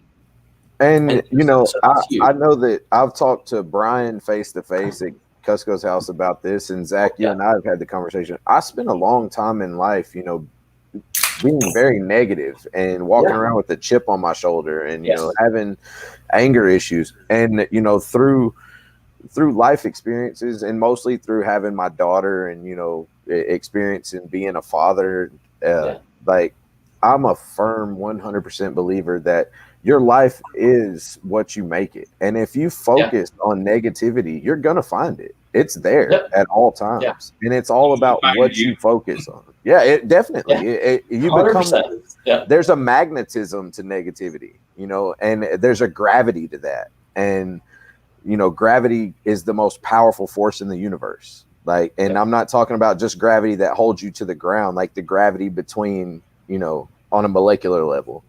And Bradley, I'll tell you, there's not just a gravity to negativity. And the only reason I feel like it's important to say this is just because, it just really drives a point home.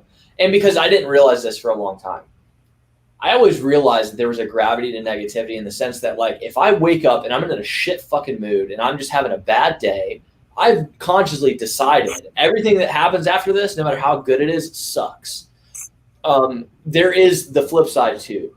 So if you wake up and you're in a shit fucking mood and everything sucks and you hate life, find something positive. I know it's not always easy because I have those days, but it's just as simple. It really is. It's just as simple. If I wake up in a good mood and I'm having a good freaking day and I'm feeling good, there's nothing that can bother me. And so it is. It's just, again, you know, the same way that people say vote with your dollar. Because that at the end of the day, it's just what can you actually do? What can you actually have an effect on? Your outlook can have an effect on everything. If you're constantly looking for opportunities, you're going to find opportunities. If you're constantly looking for downfalls, you're going to find downfalls. If you're constantly looking for somebody to screw you over, you're going to find people that are going to screw you over. If you're constantly looking for good friends and mentors and just positive people, as long as you're selective and, again, careful and conscious and aware and smart about who you're dealing with and look out for red flags, you know, because, again, I'm not going to say there's not bad people out there. But over the last, Bradley, to your point, over the last 6 to 8 months, my life has improved more than I can imagine in general. Like, I have found what I want to do for the rest of my life, which is this right here. Like, whether it's podcasting or reptiles or whatever, I'm leaning in all my cards on the table with this because I love it, because I get excited about it every day. I wake up in the morning and I go to work and I'm like, I can't wait to get done with work so I can make a thumbnail of freaking Brian and Kathy and I can talk with Bradley about it and, like, make sure everything's good and, like, post. And I'm going to sit and blow you up and say, where the hell's the thumbnail, Zach? What's going on? Right. But we love that shit. And Brian, I know you fucking guys too. Yeah, it's a blast. I love it. It's so like, exciting. We have more going on in our personal life than you can fit in a personal life, you know? But yeah, I know. I wouldn't have it any other way, you know? Like our children, we're blessed to have both of us where we work from home. So like, that's how I'm able to do. I'm here animals all day long. I hope it didn't cut out. Did I cut out? A little bit. You're good. Did I cut out? Got you. You're back now. You did anyway, for just a second, but you're good. We're both home all the time, and it's just a huge blessing. And to be able to work with the animals here too is amazing. And then on top of that, have this community that I can interact with from my house. You know, do this sort of thing. Not have to be out in the crazy world that it is these days, and still talk with you guys. It's awesome. Like there are people, like you said, if you look for negativity, it will find you, or you will find it, you know. And I'm not one of those like energy type people, you know, but I do believe that like that's just going to happen. Like if you're in a bad mood, you're going to find things that are going to put you in a worse mood unless you make a conscious effort to change that, Yeah. It's just all logic. about balance. It's just logic. Yes, And you're absolutely right. if you, like I said, if you look for negativity, you're gonna find it.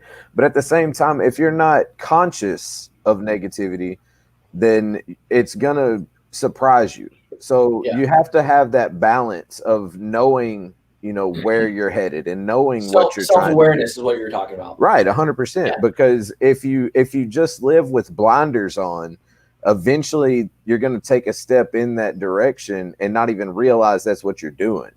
I think you have to be aware.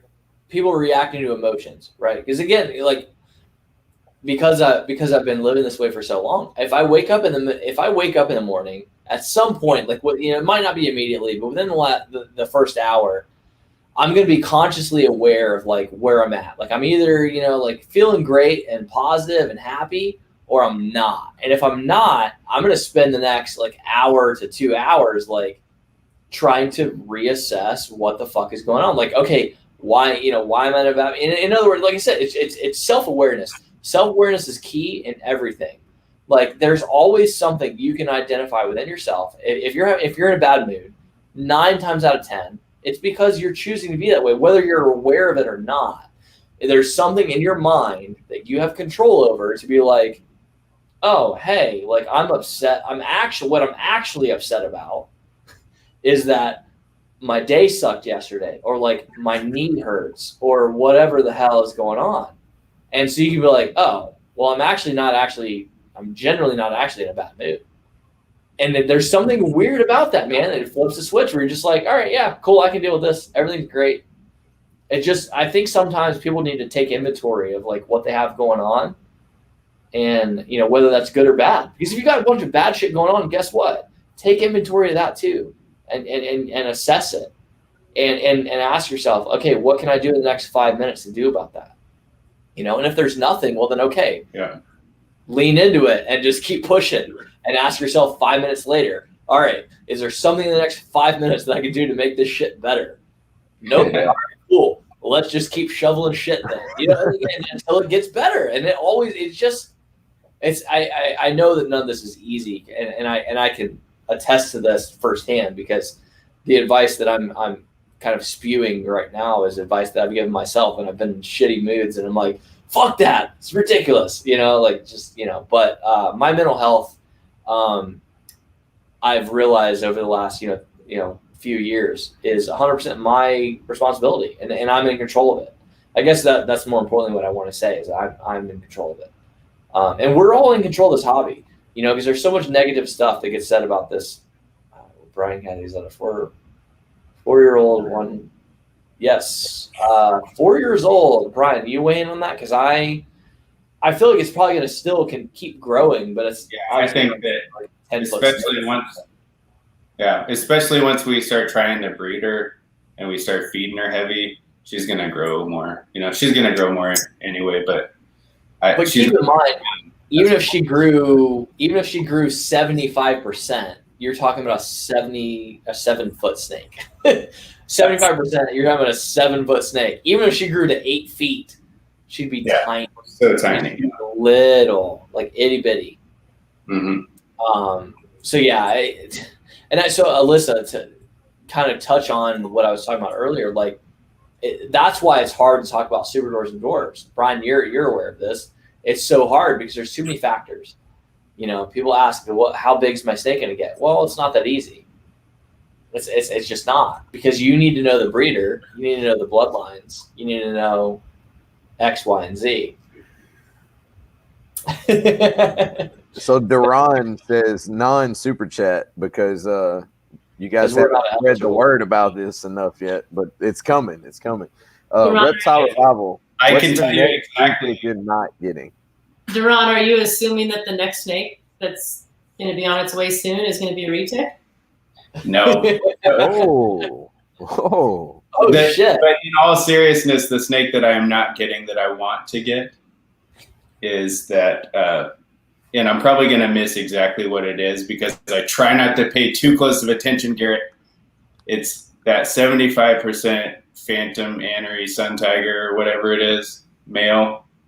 Yeah. Actually, there's a female too. I know there's like a high percentage male that he was talking about yesterday. Garrett, you're gonna have to jump in there. But anyways, I can't buy it. It's not the one that I'm gonna get next, but I want that thing. I want both those so bad. It's so hard to stay focused because you get your head. That's like, focused, right? Yeah. Oh, trust me, I know. I mean, literally, like I because what happened to me early on was that I was so focused that I was watching everything Garrett did, and I'm like, I want to buy everything. You know, like everything he posted, I'm like, I want to buy that. I need one of those. I need one of those. And you know, at least I'm sure I drove, and I'm not going to say I'm sure. I know for a fact I drove Garrett nuts early on because I had so many questions. Good. Keep doing it. Yeah, well, you should, and I will tell you, and I'll make a video about it. My intention is to make a video about that, video about buying super dwarves and dwarves, etc. But I feel like it doesn't fucking matter how many questions you have. I would rather you ask me a million fucking questions than to be like, hey, you listed that snake for sale. Here's some PayPal money. Send it. You know, right. Like I would rather you interrogate the fuck out of me as the breeder of that animal. I'd really rather somebody else do that for me, but you know. Yeah. I like that part of the process. I just don't want to be that guy. You know? I don't know if you heard the trepidation in my voice of realizing that I'm going to be that guy now of like, people are going to ask me 1,000 questions. And I'm like, I don't really want you to ask me 1,000 questions. At least not like ball pythons. At least not like ball pythons. Like ball pythons should be pretty simple, but I actually sold 75%, 60%. Phantom, sunfire, tiger, het entering male today. Sorry. You're still that female though. There is.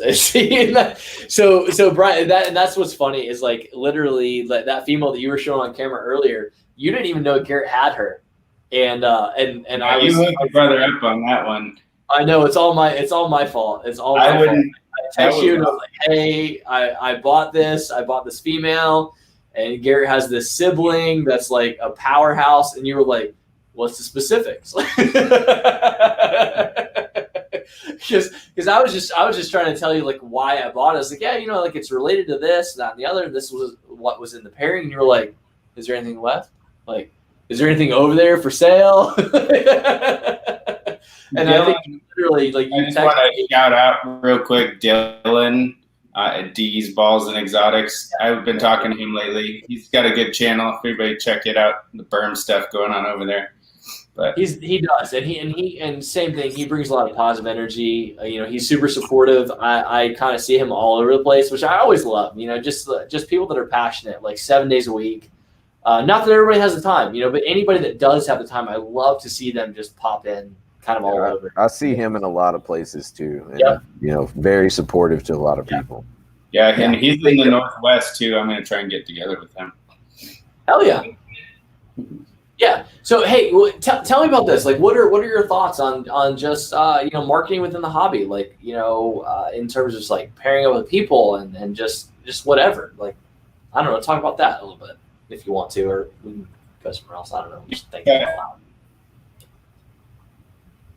What I didn't catch that. Thoughts on what? Yeah. So thoughts on just like kind of collaborating with people in the hobby, you know, at kind of our level, I guess, you know, like we're early on, we haven't produced a lot, right? So it's not like you can start advertising animals.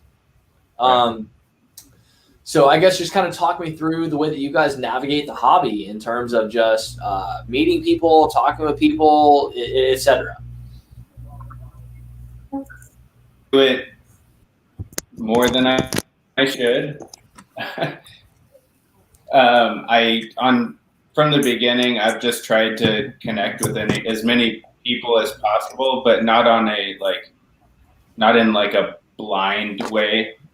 Sure. Like if I didn't randomly send out friend requests to people or accept friend requests, I've been very selective over the last 2 years on who I accepted the friend request from, and getting into the hobby is the first time I had social media anyway. Like this is I haven't done it at all until 2 years ago. So like the friends that I built, quote unquote, that I built up on Facebook, like they're 98% 98% within the snake hobby and people that I want to be connected to. So, yeah. And I have very, very few. Mine is like personal. Like I'm more of like the family, the kids side of things. Yeah. And so it's always weird when I get like a friend request of like someone that I don't know. I'm like, I don't know this person, but we have a whole lot of mutual friends. And so I kind of have to get guidance from Brian on like. Yeah. Well, and and I like to that point, Kathy, like we talked about earlier today of like, oh shit, we aren't friends on Facebook. Like, how are we not friends on Facebook?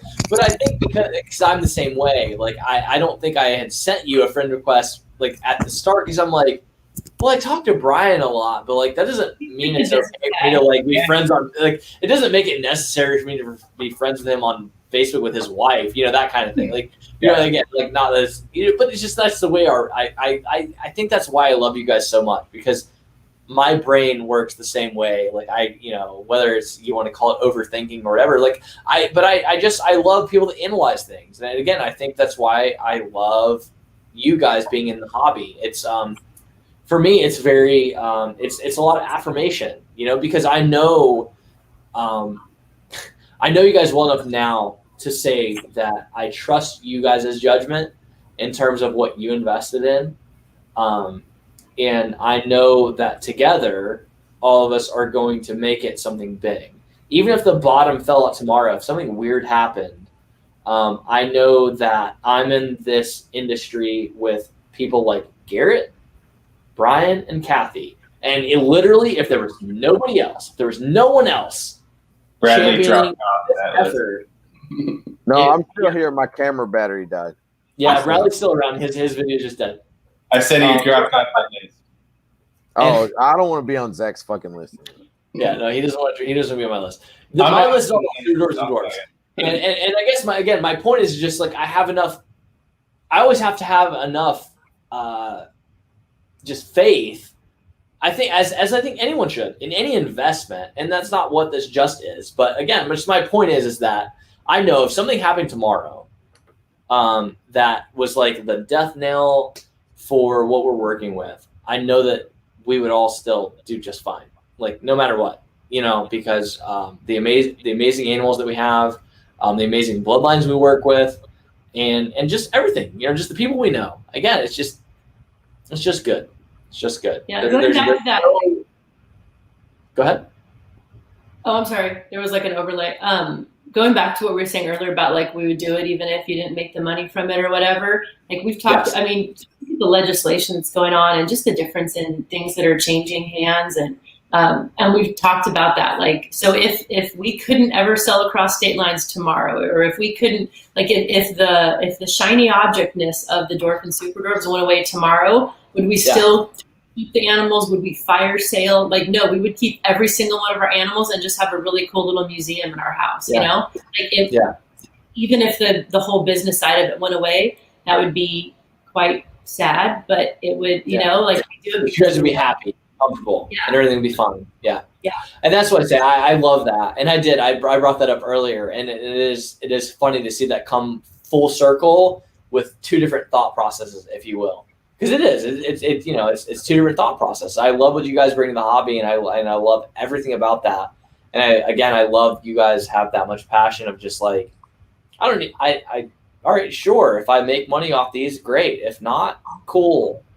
And I think that I look for that in a breeder oftentimes, at least in terms of like dwarves and super dwarves, or just anything that's kind of like not mainstream. I don't know. I don't really know how I'm trying to word it, but anything that matters. I like to look for the people that are the purists, and you guys are definitely the purists. And that means a lot to me.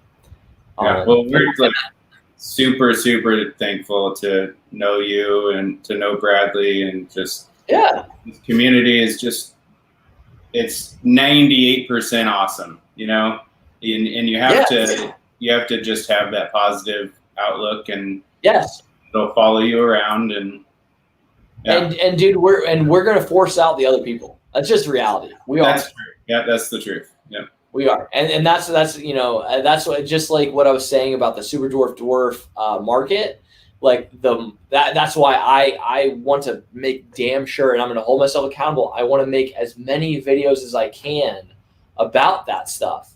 And I encourage anyone and everyone to do the same, because Garrett can't do it on his own, first of all.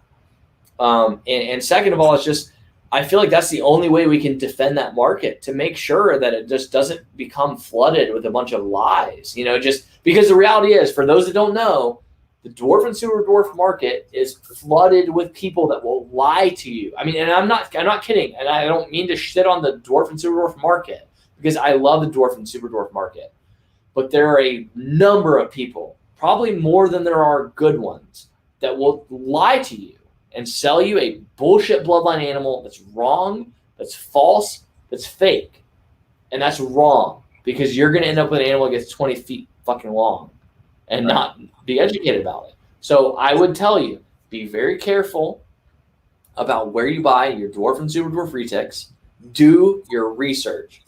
Reach out to me personally. Like, if it's, I'm being serious, reach out to me personally. Brian, I'm sure you feel the same way. Like, anybody that has questions about dwarves or super dwarfs, please reach out to me, because I would rather spend however many hours talking to you about dwarves or super dwarfs than for you to spend a single cent with somebody who is misrepresenting their animals. And I've lived it. And so that's why I can say out loud, like, please talk to me. Yeah. And the dwarf and super dwarf market is going to do very well. I don't hesitate to promote it, because I know that it's going to do great. I do hesitate to promote it because I hope that people understand what they're getting into, and I hope that people do the research, and I hope that people understand that it's not as black and white as ball pythons of like, oh, this was the pairing, so this is the genetics. The size stuff definitely depends on the male and female and how big they were, and the bloodlines, this, that, and the other. So just understand what you're getting into. It's a little deeper. So if you're a reptile enthusiast and you're very interested in snakes and this and the other, understand and do your research, and understand that the dwarf and super stuff is the way to go. But that it's going to take a little bit more work and a little bit more research. But with people like Brian and Kathy and Garrett and yourself, like that's what needs to happen. That's what it needs to be, to keep moving forward and to keep people learning and becoming more educated. Yes, agreed. Yeah, and I think that it's early enough along that we have time to get the important and accurate information out there without being drowned out by inaccurate information. Yes, right. Just the way the ball python market is, where you don't know who to believe, you don't know who to trust, you don't know who to go to, and so I guess that's my biggest point that I would like to drive home, is that hell, I would love, and I've told you this before, I would love for you guys to be putting more content out, and I totally, again, we're both on the same page. We don't have to get into details, but I get where you guys are at, and I guess more than anything, I'm kicking myself for not doing more. And I've had people that are into dwarves and super dwarves kick me verbally and through messages, like, for not doing more. Right. And I fully accept that responsibility as that I'm not doing enough. And I don't think that any of us are really doing enough. I would love to see Andrew Acevedo. I would love to see Aaron Metcalf. I would love to see Daniel Solis doing more like Garrett is, just education. I feel like a lot of people are just like, oh, well, Garrett covered it, Yeah. But Brian, like we talked about, yeah, this year I want to focus on doing just that. Like I mentioned, we have more going on in our life than we have time. So something has to give. I'm not sure what or how, but like, I enjoy doing the videos. I'm not a huge fan of talking on the videos so much. I know it's important, but it's not really that I'm like afraid of being on the camera. It's just like I overanalyze it way too much, and the process takes way more time than it needs to. And it takes forever for me to get a picture to post on Facebook or Instagram. So like a video and editing and all that stuff, I enjoy doing it, and I want to do it to contribute to what we're all trying to accomplish. I think it's really important to have as many voices out there as possible, like speaking the truth about it and dispelling this. But Yeah, I think if we all do it a little bit at a time, we'll get enough content out there to where people can make an educated decision. Because if you're educated, it'll be pretty clear that you want to go somewhere that you're going to get what you think you're getting, right? When you're talking about a snake that gets potentially very large, and you're paying potentially a lot of money for it too, even if it's a quote inexpensive animal, like $500 is a lot of money. So. And that's just the beginning. And people won't talk about that. And again, it's the stuff people don't talk about. It's the stuff that people just assume everyone understands. And I think that's a large part of what's wrong with many markets, not just this market, but just many markets. It's this market. A lot of people don't understand. It's a actually microeconomy in and of itself. Mm-hmm. It's the way I've seen it since I've gotten into this, whether it was with ball pythons or with the dwarf and superdwarf retics. It's a microeconomy. Yeah. The thing about microeconomies is that they're very easily manipulated, and they're very easily taken advantage of, because there are always going to be people out there that are like, oh, there's money to be made in this sector, and so they're going to transition themselves to market in that way. But the thing is that with dwarves and super dwarves, and obviously you guys are aware of this, and again, this is what we're talking about. It's not talked about enough. You have to know. You have to know. What was the mom's length? How big was mom? Okay, great. She was 10 feet. How big was the male? Okay, great. What was the bloodline of mom? Like, who, you know what I mean? In other words, like, with dwarves and super dwarves, I don't think it's been talked about enough that people need to understand that it comes from line breeding. Right. Because you can take a male that's a pure super dwarf and breed it to a 20-foot female and make 75 viable eggs, and they're all going to be 50% super dwarves, but they're going to all get freaking ginormous, at least, as has been the experience of this hobby. Yeah, I don't know. It's just definitely like, it's, I don't know if I'd call it, I don't know if I'd consider it line breeding, right? Like, you're not breeding siblings to siblings all the time, but you're breeding small size to small size. Right. Well, and when I say line breeding, that's more what I'm referring to is just in the sense of like, so like with ball pythons, I've heard, you've heard Barczyk talk about line breeding in terms of his, colubrids, like, oh, well, these are like orange line, like they're line bred, like you breed the most orange snake to the most orange snake. Yep. Not necessarily within the same bloodlines, but I understand what you're saying. Sorry. I just wanted to clarify, Yeah, no, for sure, because there are some people that may take my my jargon the wrong way. So no, thank you. Yeah. But yeah. I don't know if we fully answered all of your questions, but like that's who we are. We raise dwarf and super dwarf retics for the most part. Into the Snow project, mostly. We're playing with some other stuff on the side, just mainly to keep our three sons entertained and not let them play with $10,000 snakes. I will ask you. By the way, I'm not saying like that was like sell an extra child to get that steak sort of thing. I mean, maybe not. How's your rabbit operation going? And I think we'll probably end on this a little bit, and I'll let you guys close out. But yeah. So I outsourced it to my amazing sister who has a farm. And a very large barn. Yeah. The quality control just needed to be 100%, and she's done a lot of that before. Sure.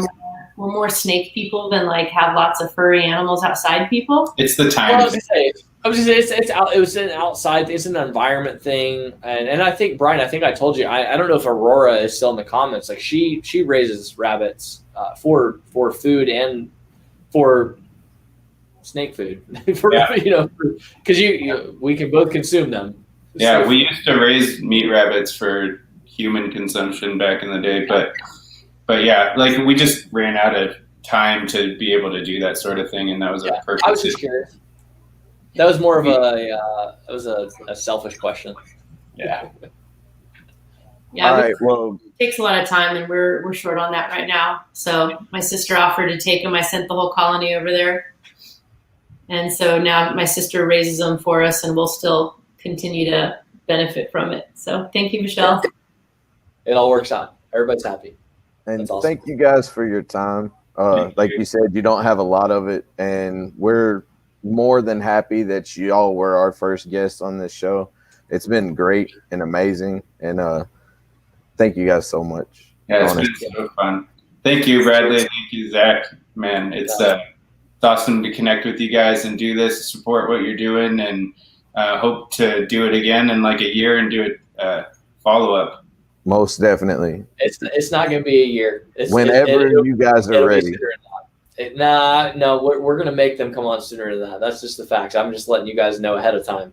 So I gave it like between 4 and 5 months. You guys are going to be back on this channel. But seriously, thank you guys. Like I said, half of why I've been smirking and smiling and laughing the entire time is just because how much I appreciate you guys. I mean, I really do. Anytime I get to talk to either one of you guys, just the energy you guys bring is great. The excitement you guys that you guys bring is great. Yeah, I don't know. And again, just on a personal level, the stuff that you guys and I have spoken about, I love you guys to death, and I hope you guys are doing well after the move, and I wish you guys the best. So we will circle up soon. Outside of that, we're going to end the stream right now because I know Bradley's camera is dying, and you guys have been with us for 2 freaking hours. So thank you for that.